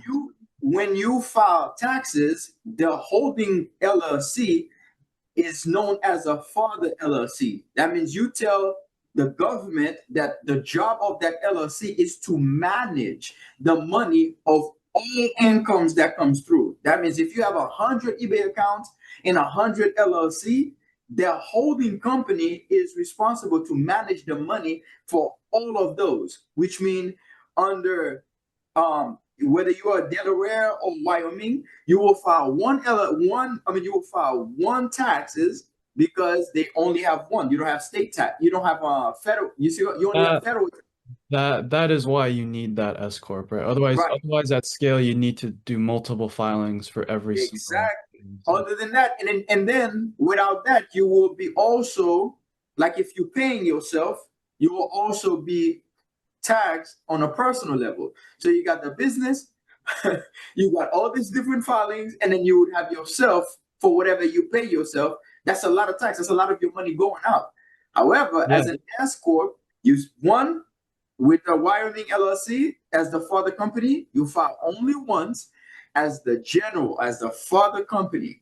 For every dollar every other LLC that he owns, make. On top of that, Wyoming allow you to have privacy, which means when you say this LLC that's in Florida, they search that LLC. It's gonna say who owns it, and it's gonna show a company owns it. That's not you. You're not a company. You control a company, but you're not a control. You're not the company. Yeah. So when they go to Wyoming and try to find your information, by law, Wyoming is gonna protect your information. So they're not gonna say Jonathan owns the father company due to the law. So that you they have just you would just do your father company in your own state, and then you would do all the other LLCs. Let's see, no, you would do the father company in Wyoming, right, and then all the other LLCs. It doesn't matter what state you do them in. everywhere. Oh yeah, great idea. Yeah. Yeah, I mean, And for those with the here, S-Corp, the yeah. reason you're doing the S-Corp is, if you're making $50,000 as a business owner, you're paying Social Security and Medicare and Medicaid and all that other stuff on $50,000. If you've got an S-Corp, you basically, give yourself a W-2, or as an employee, you're paying yourself $20,000 a year, and then you're taking the rest as a distribution. So you're only paying Medicare, Social Security, and all that other stuff on the $20,000, not the full $50,000. Oh, that is so saucy, man. And with the big beautiful bill, you now at only 25. You're now at only 15%. Yeah. Of your Can I ask distribution. one thing? Wow. So I actually have a quick question. And now the question was, how would you manage, right, an agency account in like a friend's house? Like, what are they gonna do then? Like, tell me about that. So then, let me quickly make a comment about that. If you put no business into an eBay account, they will send you a 1099 to your Social Security number. The moment you put an EIN number, they send the 1099 to your business Social Security number, which is considered as an EIN number. So it doesn't matter who controls the eBay account when it comes to taxes. It's where they send that 1099, and if it's attached to a business, that's what's gonna get the tax information. So when you're running an agency, you don't have to worry about that person getting taxed. That person's going to need to pay tax based on what they paid. So to answer your question, for an agency account, if they're paying the taxes and it's in their Social Security number, I'm giving them more money than if it's getting switched to my EIN. Then I'm not paying them that much for that, that eBay account is the answer. Yeah, because again, like they own the account, you can't attach, your stuff to it necessarily. So like it's a sole prop, whatever, in their house, right? So that is why. No, I mean, no, if I have an agency, but we're doing it pretty deep where I'm literally putting my EIN and my LLC information in, right? That agency, I still might pay him something, but I'm not going to pay him that 50%. The only time I'm paying 50% or something around that is if that eBay is 100% in their name and their Social Security, and everything. Yeah, because they're gonna, and I'm having them pay their taxes out of their 50%. I'm not paying. I haven't done agency as far as that goes, but I'm just telling you, if I were to do it, I really appreciate that. Yeah, and I guess in that case, maybe an even better setup would be kind of what Reforge did. Like you go to your friends, or no, to your family's house, and you just set up a whole business system there, and you set up 5 accounts in their house. I'm telling you, I would set up a mini computer. You can set it all up at home. Just don't log into it until you are on their Wi-Fi. You set it up. You've already set up your AnyDesk and everything on it. And literally you stick it at their house and connect to their Wi-Fi one time. And then you, from any location in the world, you just AnyDesk into it and run the rest. 100%. Yeah, and again, like I already have 2 sets at my house, and I'm worried if I add a 3rd, 4th, 5th set, like it's all gonna get linked eventually. Well, you can do it at your house as long as you have static IPs, right? So I have 29 business static IPs. Static IPs, and I actually have 2 separate modems as well for like complete blocks. But like I'm worried about linkage despite that. That might be a bit. What about dynamic? Yeah, as separated as possible, that is better, no question. Even across so like town, across the state, all that is way better. Put the next set of 5 in a family member's house, right? Put it somewhere else just to make it even more separate. Absolutely. I think but yeah, sorry. Someone was saying Oh something. no, sorry, my bad to interrupt. Can I ask, by the way, what about if this mini PC on this eBay account was connected to a dynamic IP address? Would that affect anything? I don't I think just the wisdom has always been to do static IPs. I forget why we don't do dynamic IPs, honestly. Yeah. I'd have to look at from 2023, but static IPs are kind of the way, I believe. Someone Well, I mean, if you have a home service with one account, that's technically a dynamic IP. Every time if that router is unplugged for 3 or 4 hours and you replug that router in, it's going to create a new IP address. Okay, so that's still kind of a dynamic IP. Obviously, a cell phone is dynamic IP, right? Every time you log into it, that cell phone has a different IP address.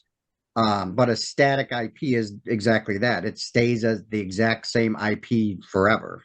That's right. Yeah, dynamic means like it's changing then, right? Based on the name. Yeah. You want static because it's a consistent separated IP, whereas dynamic, Well, here's the reason.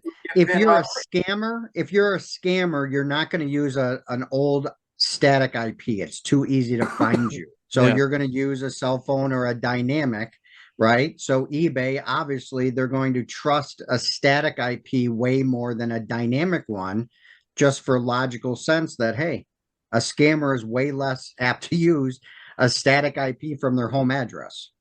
Hence a burner, right? Yeah, that is Hence a nice. burner then. Yeah. Yeah, good question, Josh.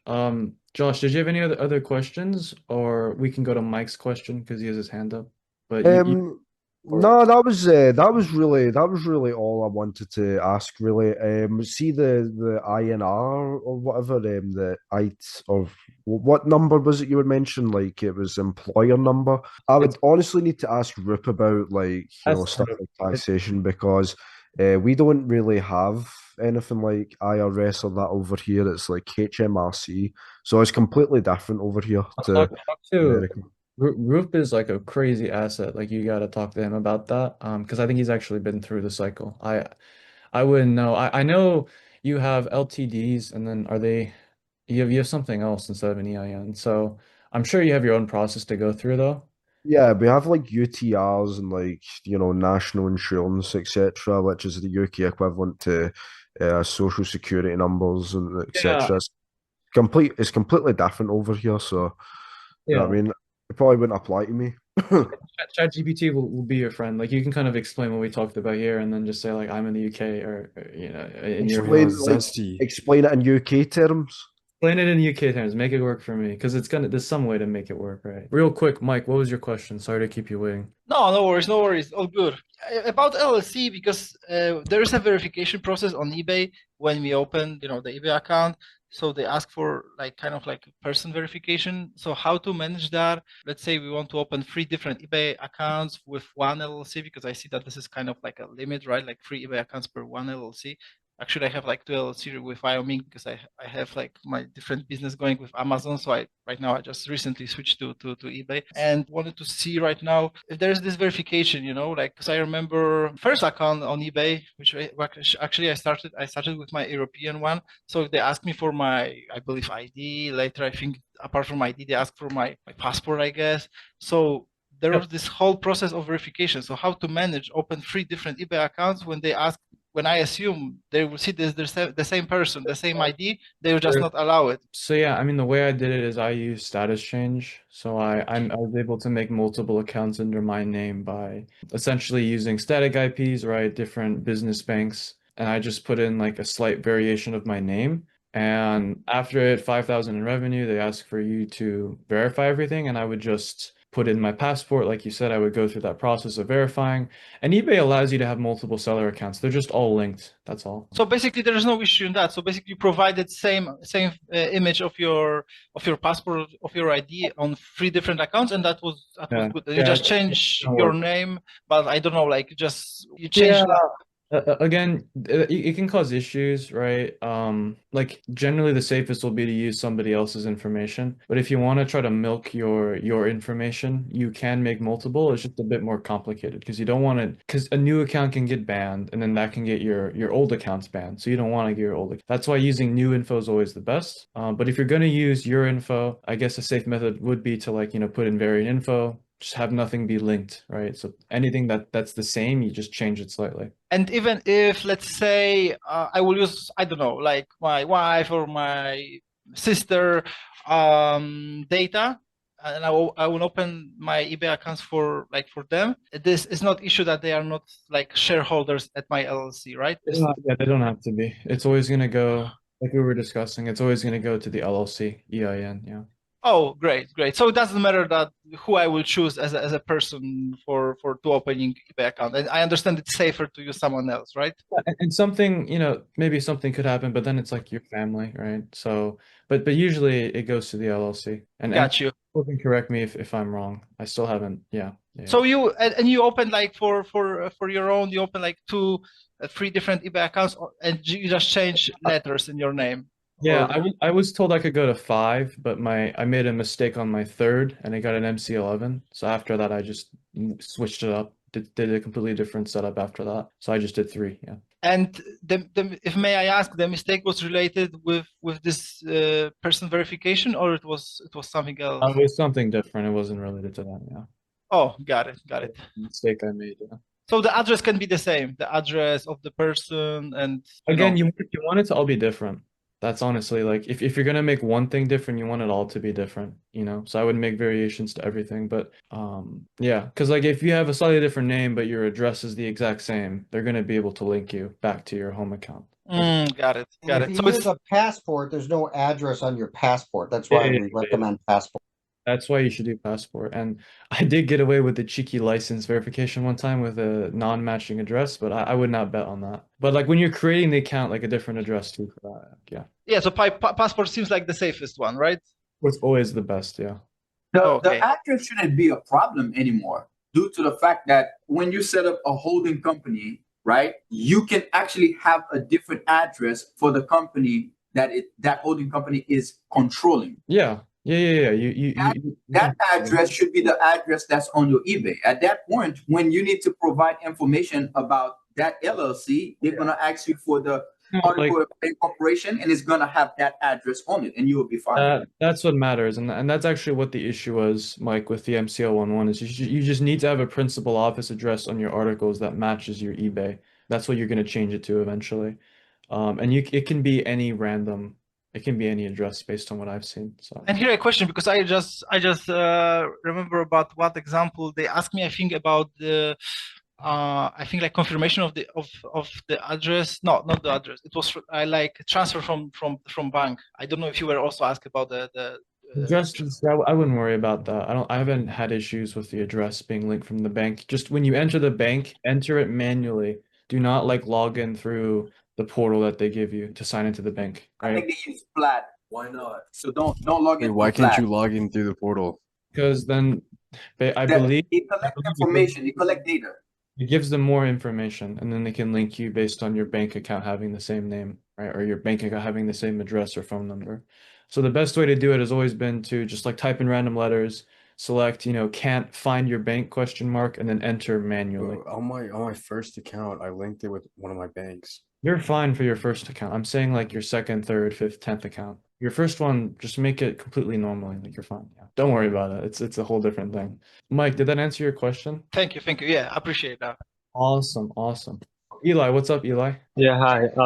So I just in the ecomsniper settings. So I had it set to my home address, but then it seemed that I guess the tracker tracked it as an item as being in stock because it was gonna come to my house on time. But someone ordered it, and to their address, Amazon would deliver it like a week and a half late. Interesting. So I guess first of all, how do I is there a way to prevent this from happening? It happens sometimes. Like sometimes items can't get shipped to certain places or they're out of stock to certain places. A lot of items can't be shipped to California. So in those cases, Does that kind of make sense? Yeah. So does it make sense to like, I guess, set my default address on Amazon for like, I guess things get delivered to my house like pretty fast. Would it make sense to set the address to one further, like one that takes longer to deliver to? I've never thought of doing that. You could try it. I'm sure it wouldn't hurt anything.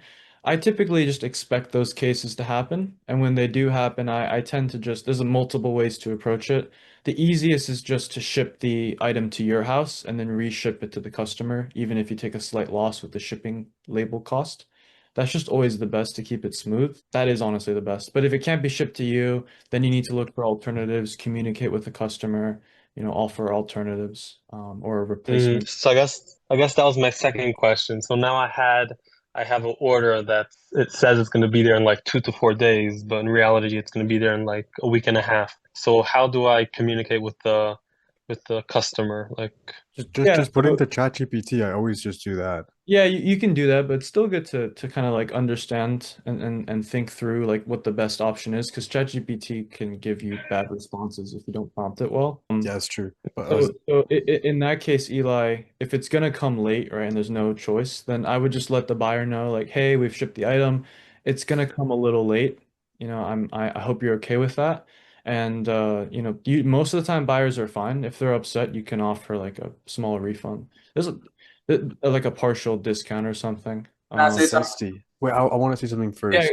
I was gonna have Caleb go. Listen, how does that sound, right? That item that's gonna get there late. You message the buyer specifically. Put that in ChatGPT to clean it up for you. Yeah. It seems like there's maybe some delay with this item. Your satisfaction is the most priority for us. Please let us know when you receive that item so we can make sure we refund you at least 15%. And also try to get them to answer you. Try to get them to say something to you so a conversation can start. From that moment on, you have control over the whole situation because you're really not going to wait on them. You're going to watch the item to get delivered. When the item get delivered, you message them again. Don't even let them message you first. Hey, did you actually receive yeah, that because item? I'll be honest. I sent them a message like just saying like, we've shipped the item. There's been some delays. We'll keep you posted. Let us know if you have any questions or need any clarification. So something like that. And they haven't said anything yet. So is that like, do I want them to like, start a conversation or something? Right. So the idea of the conversation, okay, you said you've already sent them something, right? So now you wait until if you can wait until the item is actually going to be late, like on the date that you said that item was going to be received and it's not received that day, you can wait for that day to send the next message as far as like show them you are concerned, show them that, you didn't mean for the delay, but things happen. However, you want to take care of them because their satisfaction is, top priority for your brand. Because you're building your brand on eBay. And then from there, see if they answered. Because some people are so chill, they don't even care. They read the message, they don't even answer you. You know what I'm saying? But you need you need to practice that enough, not for the people who don't care, but for the people that's going to give you crap. That's why you're doing all that. Because the person that's going to give you crap, you've already got a system to deal with that person. And out of 1,000 person, one person can go ahead and completely messed up your day just because the item is 2 seconds late. So that's why you did that system. Right. And I should say, like, I'll give you a coupon, like, let me know when it comes. I'll give you a coupon for my store for the inconvenience or something. You could hold off on the coupon because you've already sent them a message. So what's going to happen is when they do receive the item, do the coupon anyway, right? 10%. Now you can just do something small like 10%, 15%. And then you explain it to them it's because of the delay. Hey, can you buy something else? You're in business, baby. You're in business. Listen, and be creative. I'll tell you what I use a lot is, hey guys, we went to ship this. I apologize. We found it was damaged. We didn't want to send you a damaged item. We do have another one that's coming out, but it's going to be delayed a few days. I mean, most people then even more appreciate that, rather than you sending out a damaged one or not telling them something, and you also then have a trail that you have done customer service and reached out and, even if they don't respond, eBay sees that you had sent messages to them. So again, being very creative, works. We just had a huge storm in the entire East Coast of the United States. I mean, I use weather as an issue all the time. I mean, You know, there's all kinds of things you can do. Right. And I guess another question is like I'm currently not using tracking. So like I'm uploading, like I'm waiting, like I have 2 day handling time. So after 2 days I mark it as shipped. Is there a way to mark it as delivered, like No, manually? usually need to add tracking, but it's not. It's usually like I haven't added tracking a lot of accounts for a while. Like it's fine. You just But want to uh-huh. send them a message saying when it's going to be delivered. Like as long as you have good customer support, it's fine. You know what I mean? Mm-hmm. So you just want to send a message saying when it's going to arrive. And then the kind of the gist we should be getting is like just being very proactive when there's issues, right? And just trying to be conversational, using AI to craft great messages, using our brains to come up with organic, creative responses that address their concerns. Like Dan is saying, up in the East Coast, we had a huge snowstorm. Boom, that's a great scapegoat, right? People use COVID, businesses do that all the time, bro. Like people use COVID until like 2023 for an excuse for crappy customer service, right? It's like Yeah, yeah. being a business owner, basically. I Yeah. was abusing that storm excuse. When it happened, I was abusing that storm excuse. Are Hey, there any quick fixes to that problem, Zesty? Wait one sec. Like Theo, like literally pretends to be a girl and has like girl emojis and stuff. I think it's genius. It works. Like it just seems natural. Like you're not a big company representative. Like you're just a small business owner lady, right? Like it's beautiful. So yeah, I just had sparkles, I had hearts, I do also, I'll even flirt back just to get some sales. I don't care. Like, it I is get so repeat customers, you know what I mean? The women yeah. are more friendly, there's less friction, you know what I mean? It's like everything just runs smoothly, I'm getting like an Well, and I'll average tell you, amount of anything sales you can every day. associate to them, if something, if they're from Philadelphia and, something was at Philadelphia based or, hey, I mean, I thought the Eagles were going to make it to the Super Bowl, whatever, anything that makes it seem like it's not somebody that's, international and it's personal in any way, usually will get you 100% better response. Yeah. I mean, Yeah, so like when something's out of stock, I don't even say that. Like, even damage, I don't say damaged. I'll be like, oh, like I've looked, like I don't know if it's just selling as a girl. Like I'll be like, I've looked everywhere in my warehouse. I can't seem to find it. I've even had employees and put like sparkles and hearts. Like, I'm so sorry, the little heartbreak emoji, like, can you please cancel from your end and I'll issue you a full refund? They're like, sure, no problem, I and I'm can't like, find it in my oh. warehouse. That's very creative, yeah.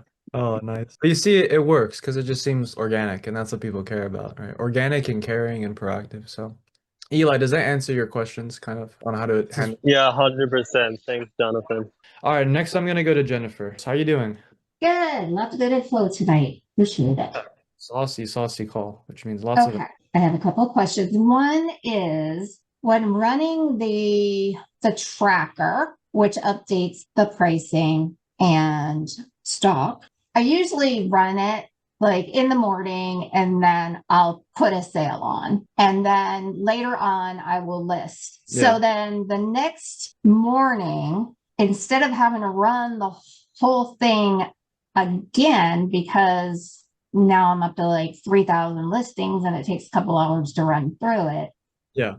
Is there any way to just process, I guess, the new items, do the full scan on the new items, and then just update the information kind of separately on the ones that I already had without having to run the whole CSV and everything all over again? I'm not sure. I would like reach out to Noyon and see if there is a way. I would imagine like maybe if you started at the if you use the old tracker, I'm not sure if you can do it on the CSV, but I know in the old tracker you can start at like the newest page. Like you can go to page 14 out of 15 and start with the 200 newest items. But the issue is after a little while that recycles, and I think those last 200 might become your first 200 because of how the listings renew every 30 days. So I'm not aware of an easy way to do that. I personally only run my price tracker like once a week. So there's also an option just to keep it running continuously, I think, if you do the old tracker. That's what Marty does. He just has it running in the background forever. And then you can just minimize it in the tab. But that if you run it though, doesn't that take out anything that you have on sale? Like That is one issue actually. Is I also don't run the price tracker when I have markdown sales. That's a good point. Yeah. So Jonathan, Yeah. Can you explain this? so Explain the options. yeah, so basically, like when you have a lot of items, like correct me if I heard something wrong.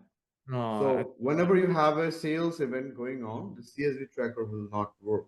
In the first when we made this CSV tracker, it was working, but somehow Amazon changed their URL and then it broke. But still it worked whenever you don't have any sale event going on.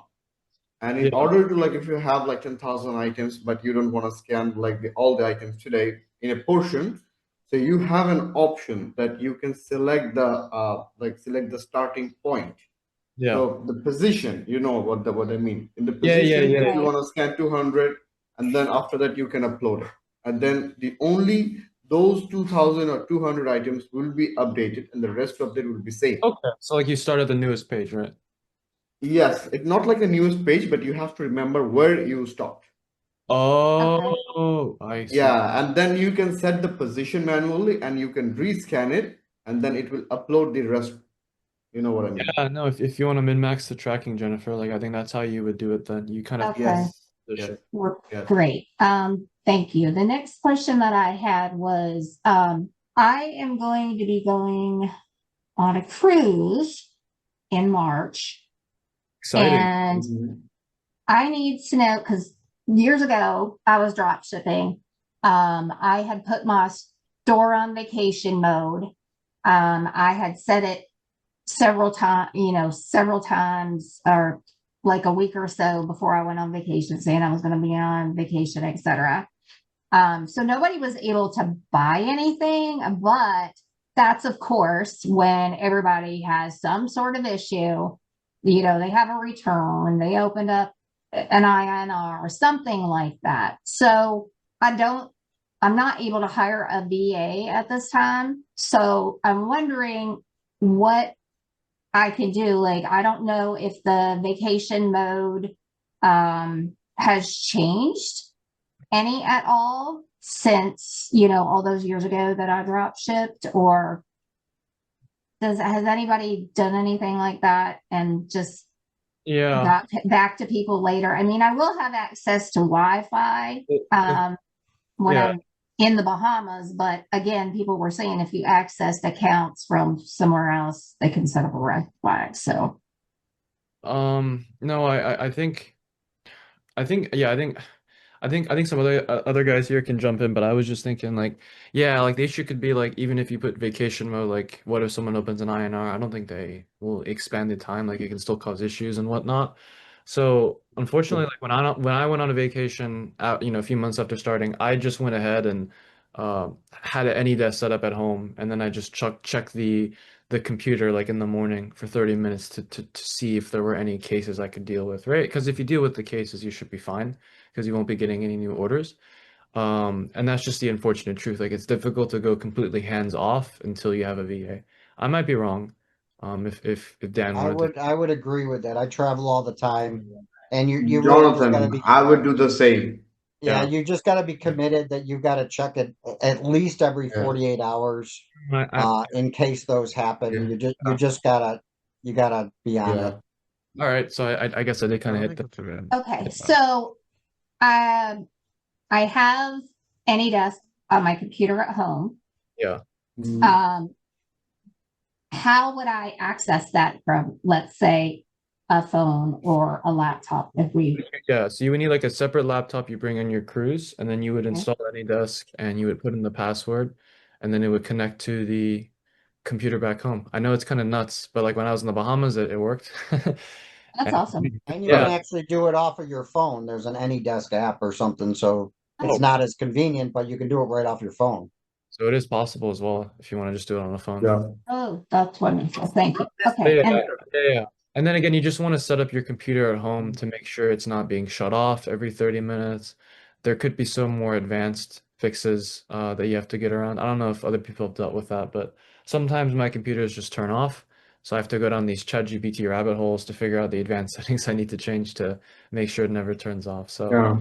You can just try check on the sleeping time and set it to never sleep. Yeah, That's it. that works Yeah, most of never the time, sleep. but I Yeah. had some devices that like log out, and then you Yeah, yeah, yeah. yeah. Yep. So then there's like a second setting I had to turn off. But I forgot what it was. I had Mm. to ask ChatGPT, but I would just Uh, troubleshoot through all that. And then Jennifer, in the long run, when you get back, the learning lesson is like, let's get to like 2, 3 accounts, and then get a VA. You know, right.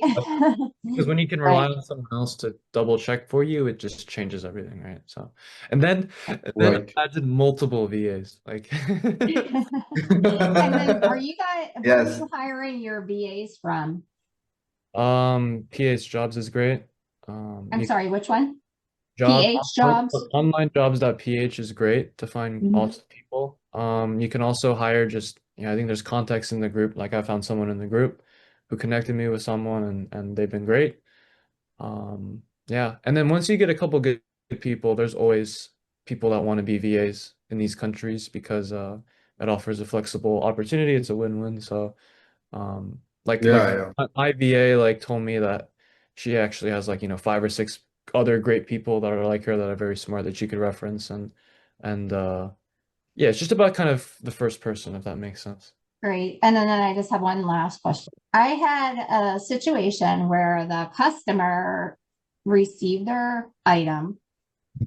It was some sort of table, a small like little table. So they put it together and they were very nice and they're like, oh, it appears there's a quality control issue. And like I looked at the legs of this thing and they are just off. So it doesn't sit right. So, I apologized, all of that stuff, asked if she wanted to return it. She said, yes, that would be great. Sent her the return label and is been almost, well, it's been quite a while, put it that way. So she has until Yeah. February, what is it, Tuesday, I think it is, Monday, February 2nd, to send it back. So If she does not return it, then you don't have to take a loss on it. You just keep your money. I believe that's what happens. yeah, I think eBay automatically closes it out and then that's it. But I just wanted Yeah, to. then there's no return, you just keep it. And in my experience, that's fine. Like you're basically giving the buyer the opportunity. If they don't return the item, they don't get refunded, right? That's the condition. So Yeah, I just kind of feel bad for her because I mean it was clearly a bad product. But I would send her a new message and just say, hey, just reminding you, you only have until Tuesday. If I'd like for you to return it so I can give you your refund. Otherwise, eBay won't let me give you a refund, right? So that's what I would say. okay, Yeah. all right, Yeah, that was it. customer. Thank you much. Awesome, Jen. Well, have a great weekend. I was able to help. And yeah, great speaking to you. What's up, Mike? Sorry, just have a question about this address in Amazon. Basically, I can use like my address from LLC, which is like my bank card is related with my like registered agent. Like basically let them know, right? Like if I will be sending like, do you want guys some Amazon products? So basically I can without limits use the same address, right? Like or similar ones. Because I mean, as long as it's so you want to use your registered agent's address for Amazon's?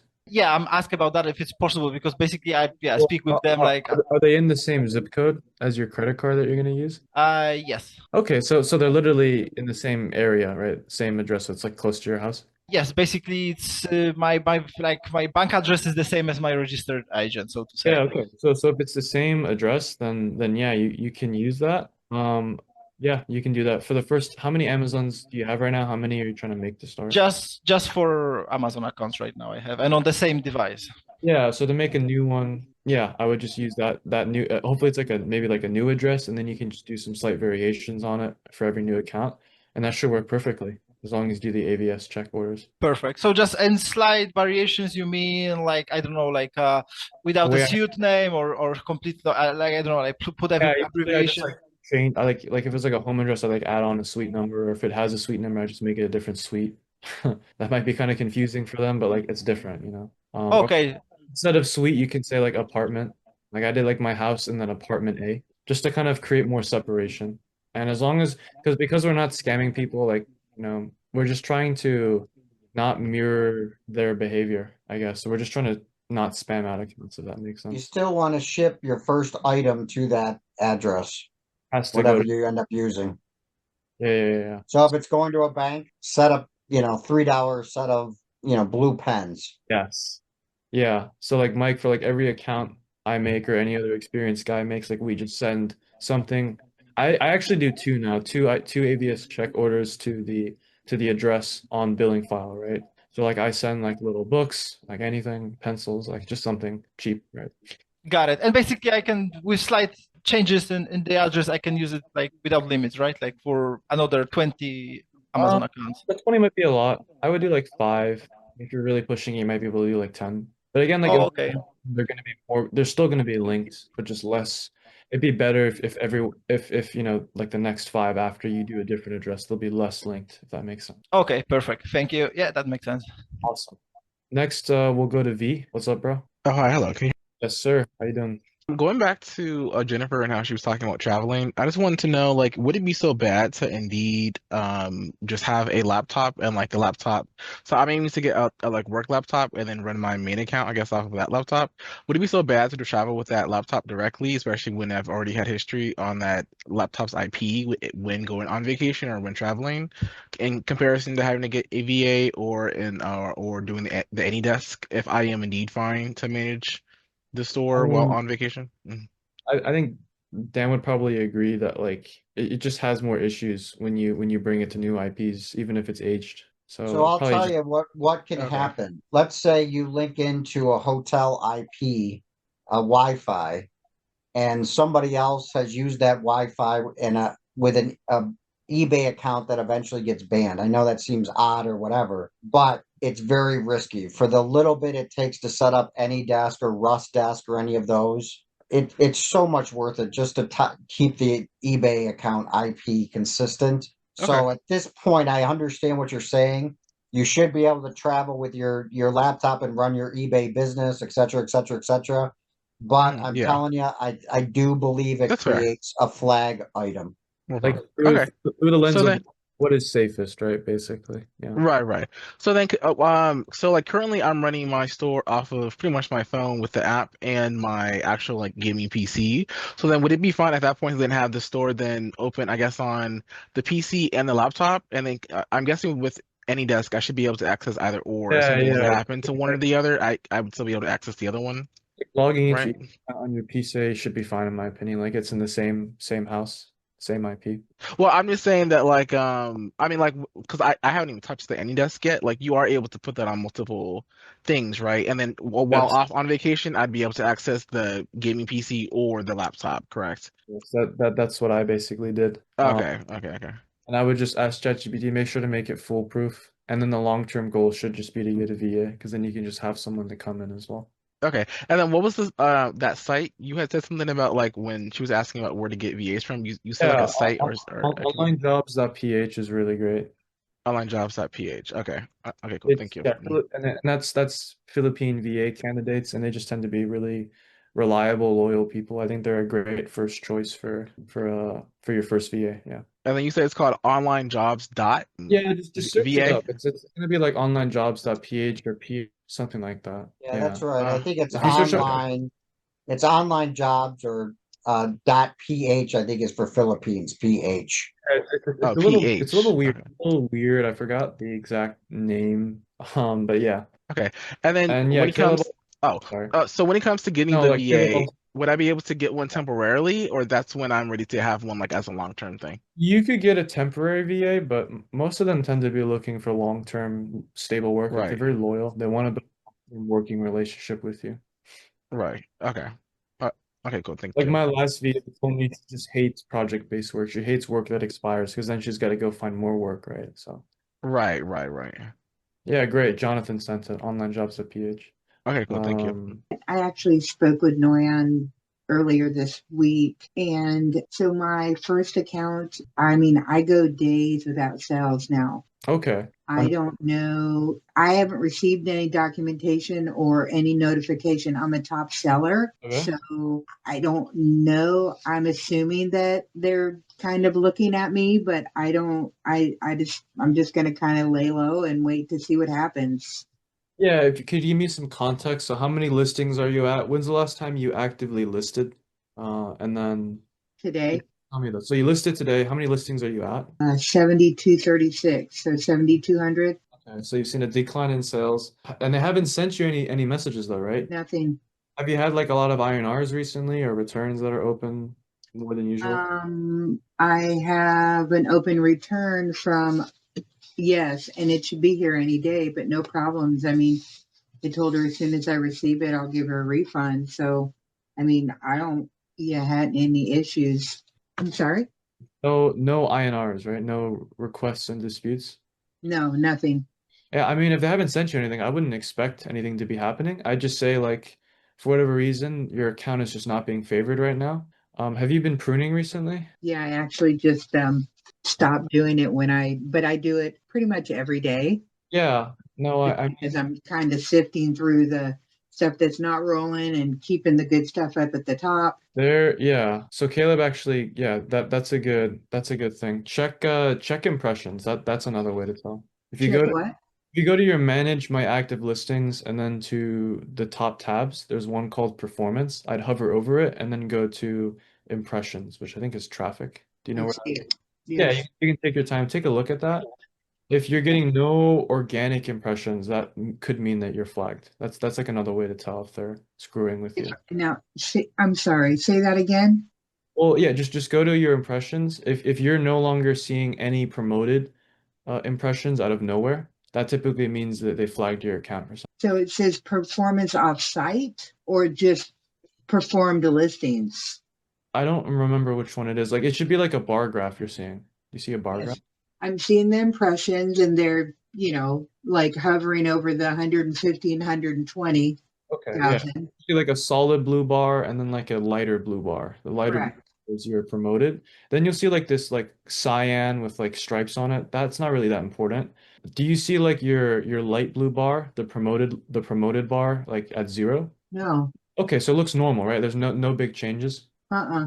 Okay, yeah. So okay. What I can say is, I'm sorry, I didn't mean to cut you off. How buyers found your listing organically is down by 14.4% in the last 30 days. And my promoted listings are down 21% in the last 30 days. Could you repeat that? I'm sorry, I didn't get the last part.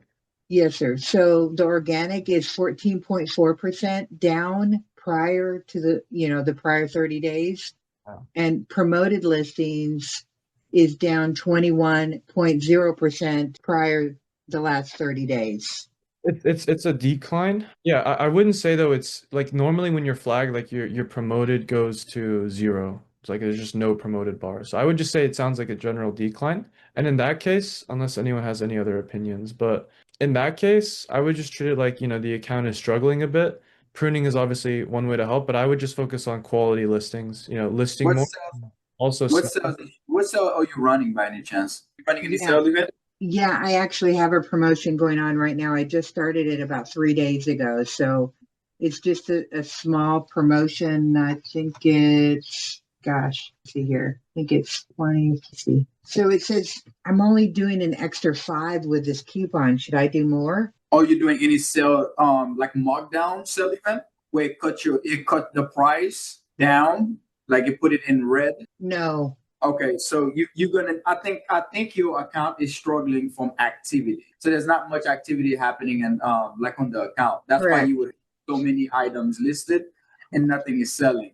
So if I were you, what I'll do is I'll try to run the tracker on. Well, first I'll prune.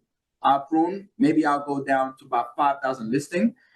Just remove all the dead listing.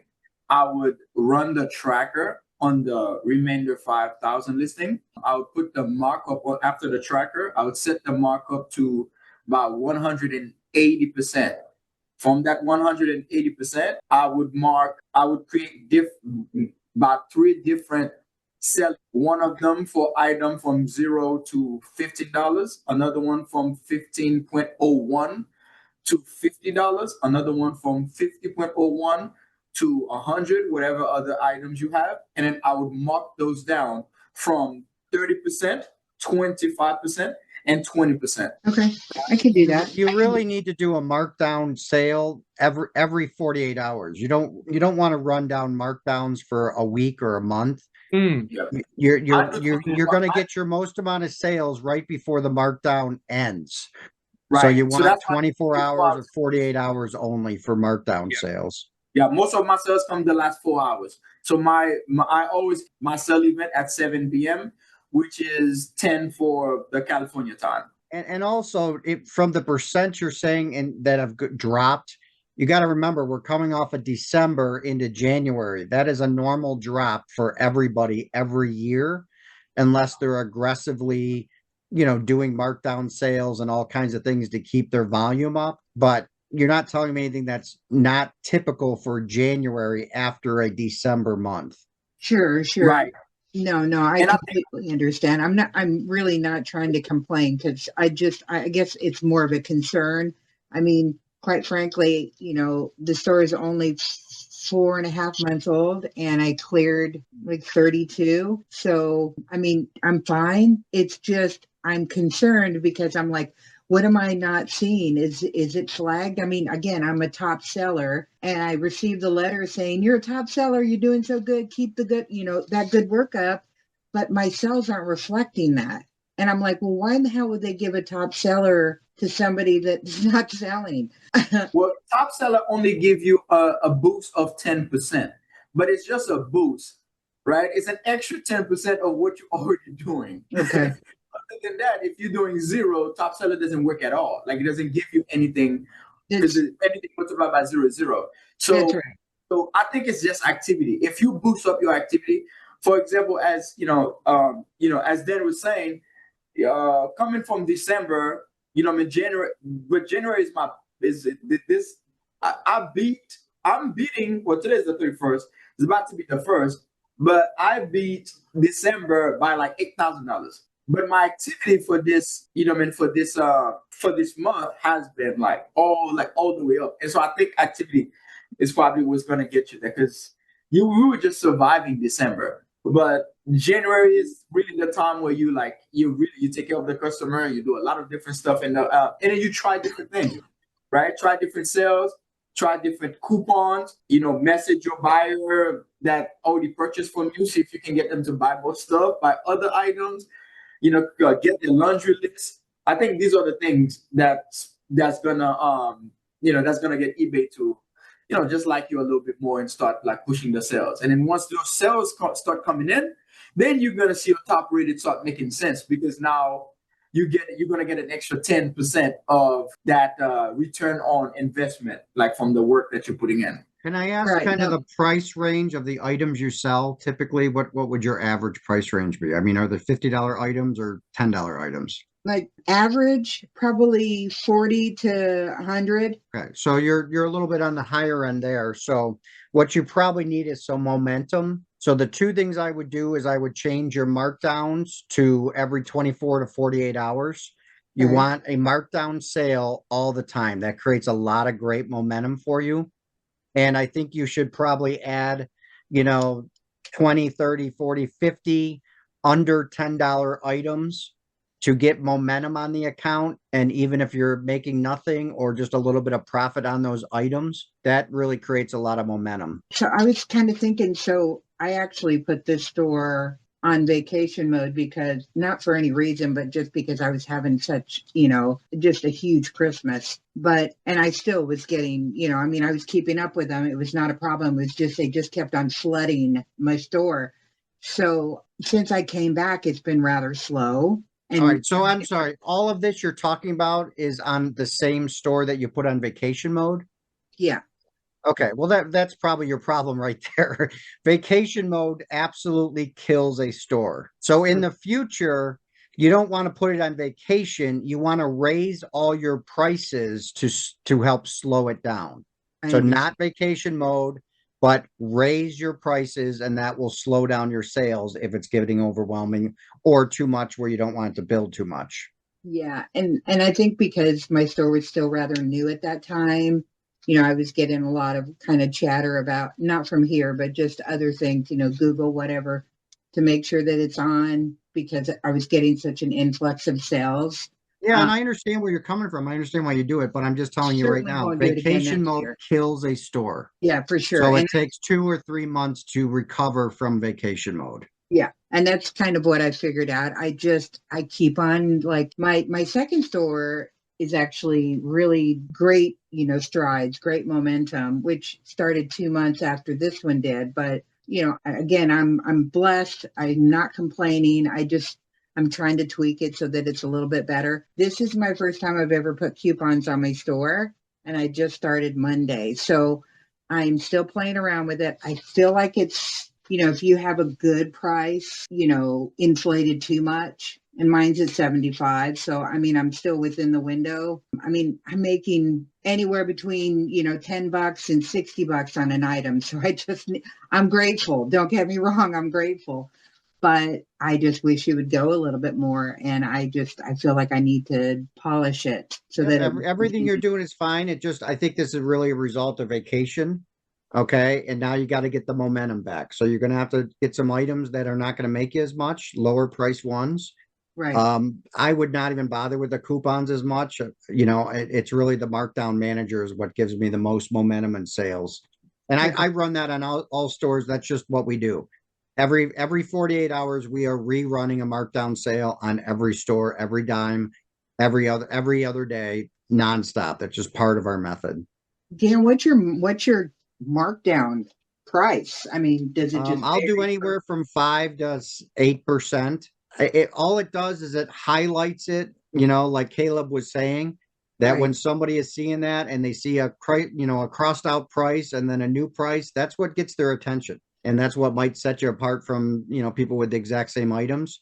So trust me, it's not even the markdown as much as just the fact that they show those higher when that markdown is starting to expire. What you're really trying to do is get a markdown manager or a markdown pricing and get it to the last, 8 hours, 6 hours is what you're going to make the sales from it. Okay. Yeah. So it's funny. Mine says, and maybe I did it wrong, but I just put extra 5% off of with my code, and I just put the code number in there. Again, I think the coupon code we have not found that really works much. We don't bother with those. We do the markdown. So I'm going to have to research how to do the markdown because I've never done that. All right. Thank you guys very much for your information. I love it. I appreciate you very much. Thank you. Hi, Jonathan. How you doing, bro? Good, man. How you doing? I've been good too. Yeah, bro, I talked to you last week regarding the LLC and stuff. Just a quick question. I don't want to take a lot of your time, but you said like when you make the LLC, you can change the principal address, right? When I make the LLC, you can change it. Yeah, not change it, but like, is it like changing or like, are you adding a principal address? You amend it. Like you're gonna have a principal office. Usually it's just your registered agent by default. Okay.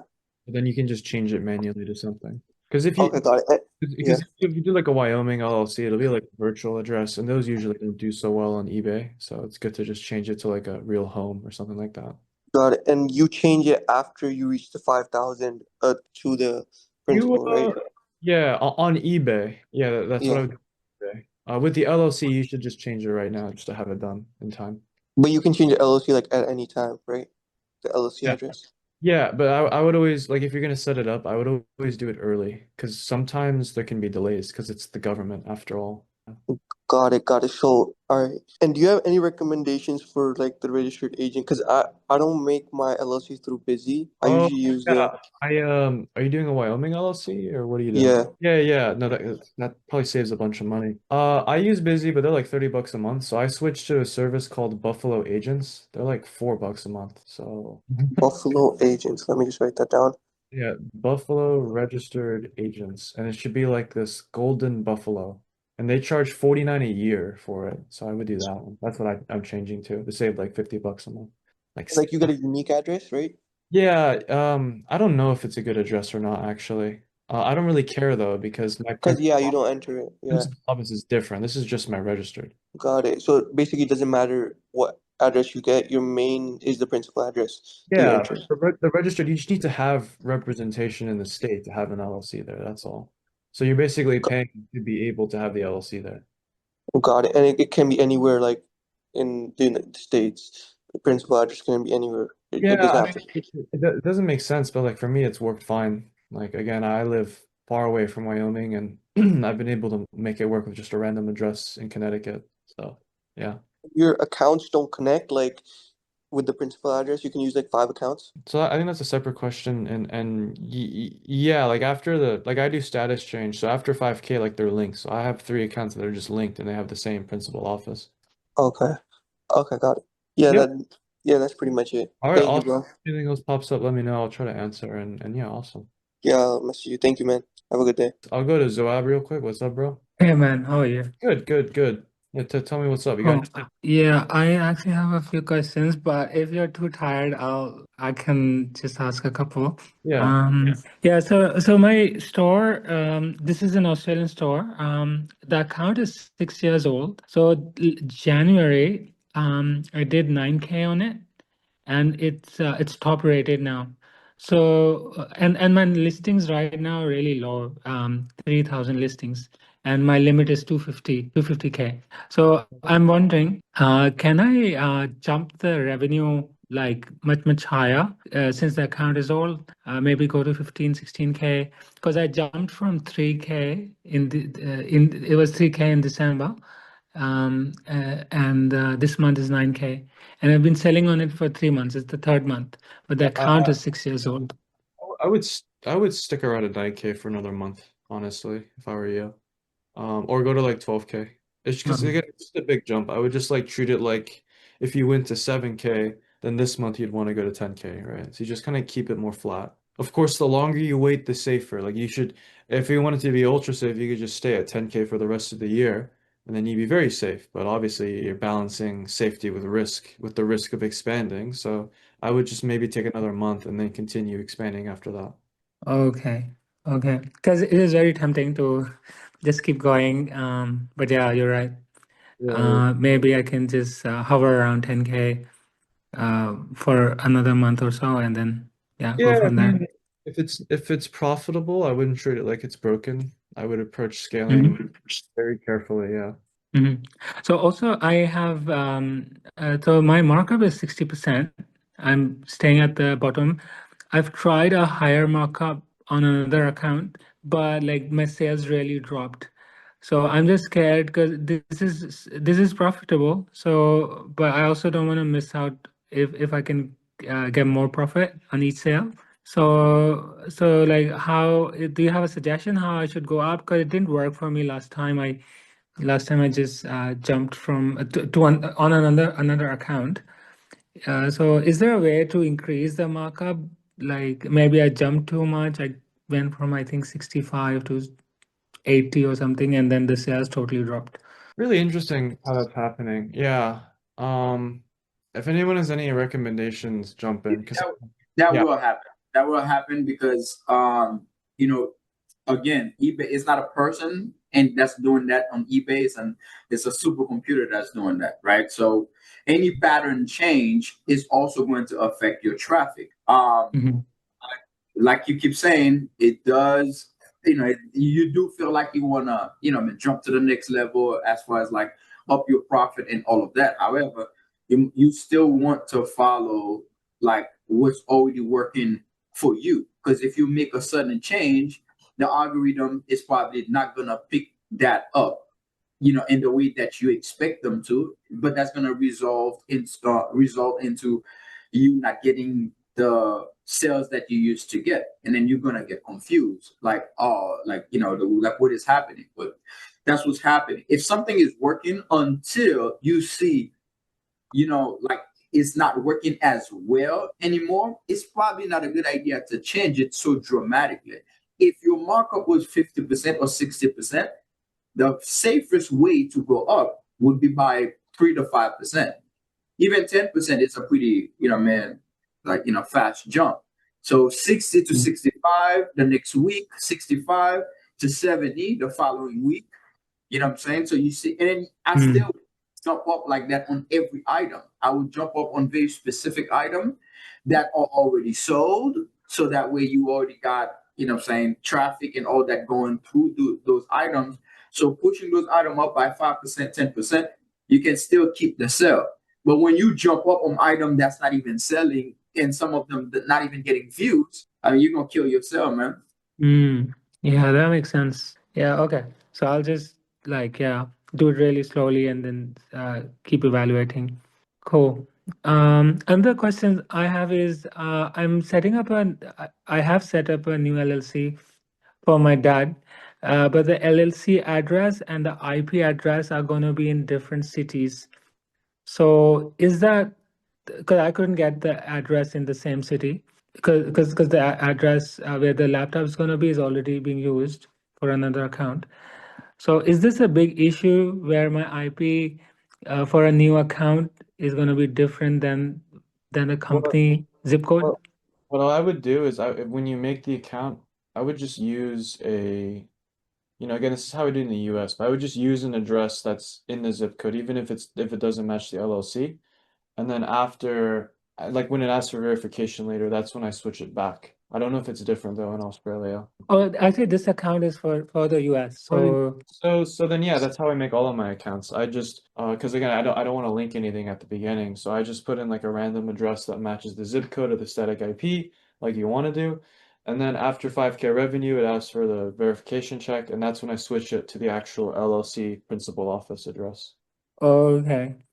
I actually made this last account and they asked for verification as soon as I converted the buyer account to a seller account. Yeah. So maybe something was triggered or something. But I was trying to do because if they're gonna ask for the verification right away, then I can't do the status change or address change. Yeah.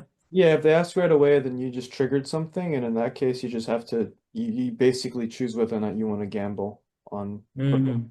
or not, because maybe they'll just ban you right after you put it in. Usually, if you do it right, they shouldn't ask you. They should just let you make it, and then they'll ask you later on. Right. So we don't really warm up the account or anything when making the eBay account, right? So Yeah, I mean the way what do you mean? like the way I kind of do it is like I do it on the phone. I don't really warm up honestly before I make the account. I just kind of make it, and then I deal with any issues if there's like a suspension, soft suspension, and then after that I just list an item, I sell it, and I get it delivered with an eBay label, and then after that payout is sent to the bank account, that's when I start dropshipping, usually 2, 3 weeks after making the account. Right. Yeah, doing it on the phone with a mobile IP would resolve it because the mobile IP I would think is not location bound. Yeah, it's not really, and of course, like I could be wrong, but no, I think it works. And again, it's just the way like the mobile IP you can usually change. Worst case scenario just by resetting the phone or resetting the cellular service. But if you burn a static IP, the static IP is burned, and then that could potentially put a light scar on your other IPs that are in the same bracket, right? So I just thought it was Mhm. than burning a device like a computer. Right. Gotcha. Also, just one last question.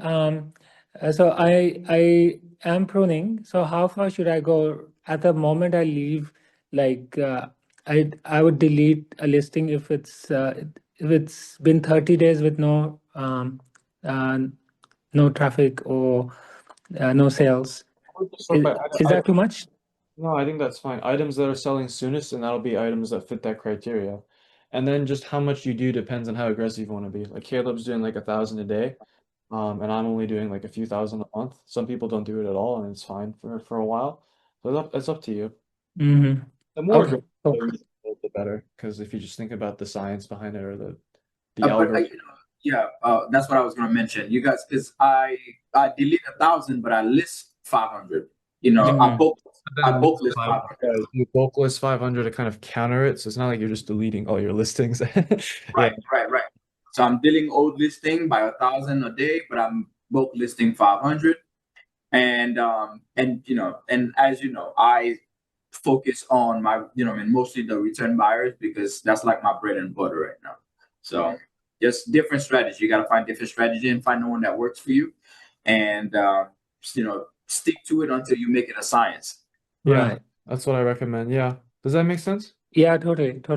Thank you so much. Awesome. Have a great day, man.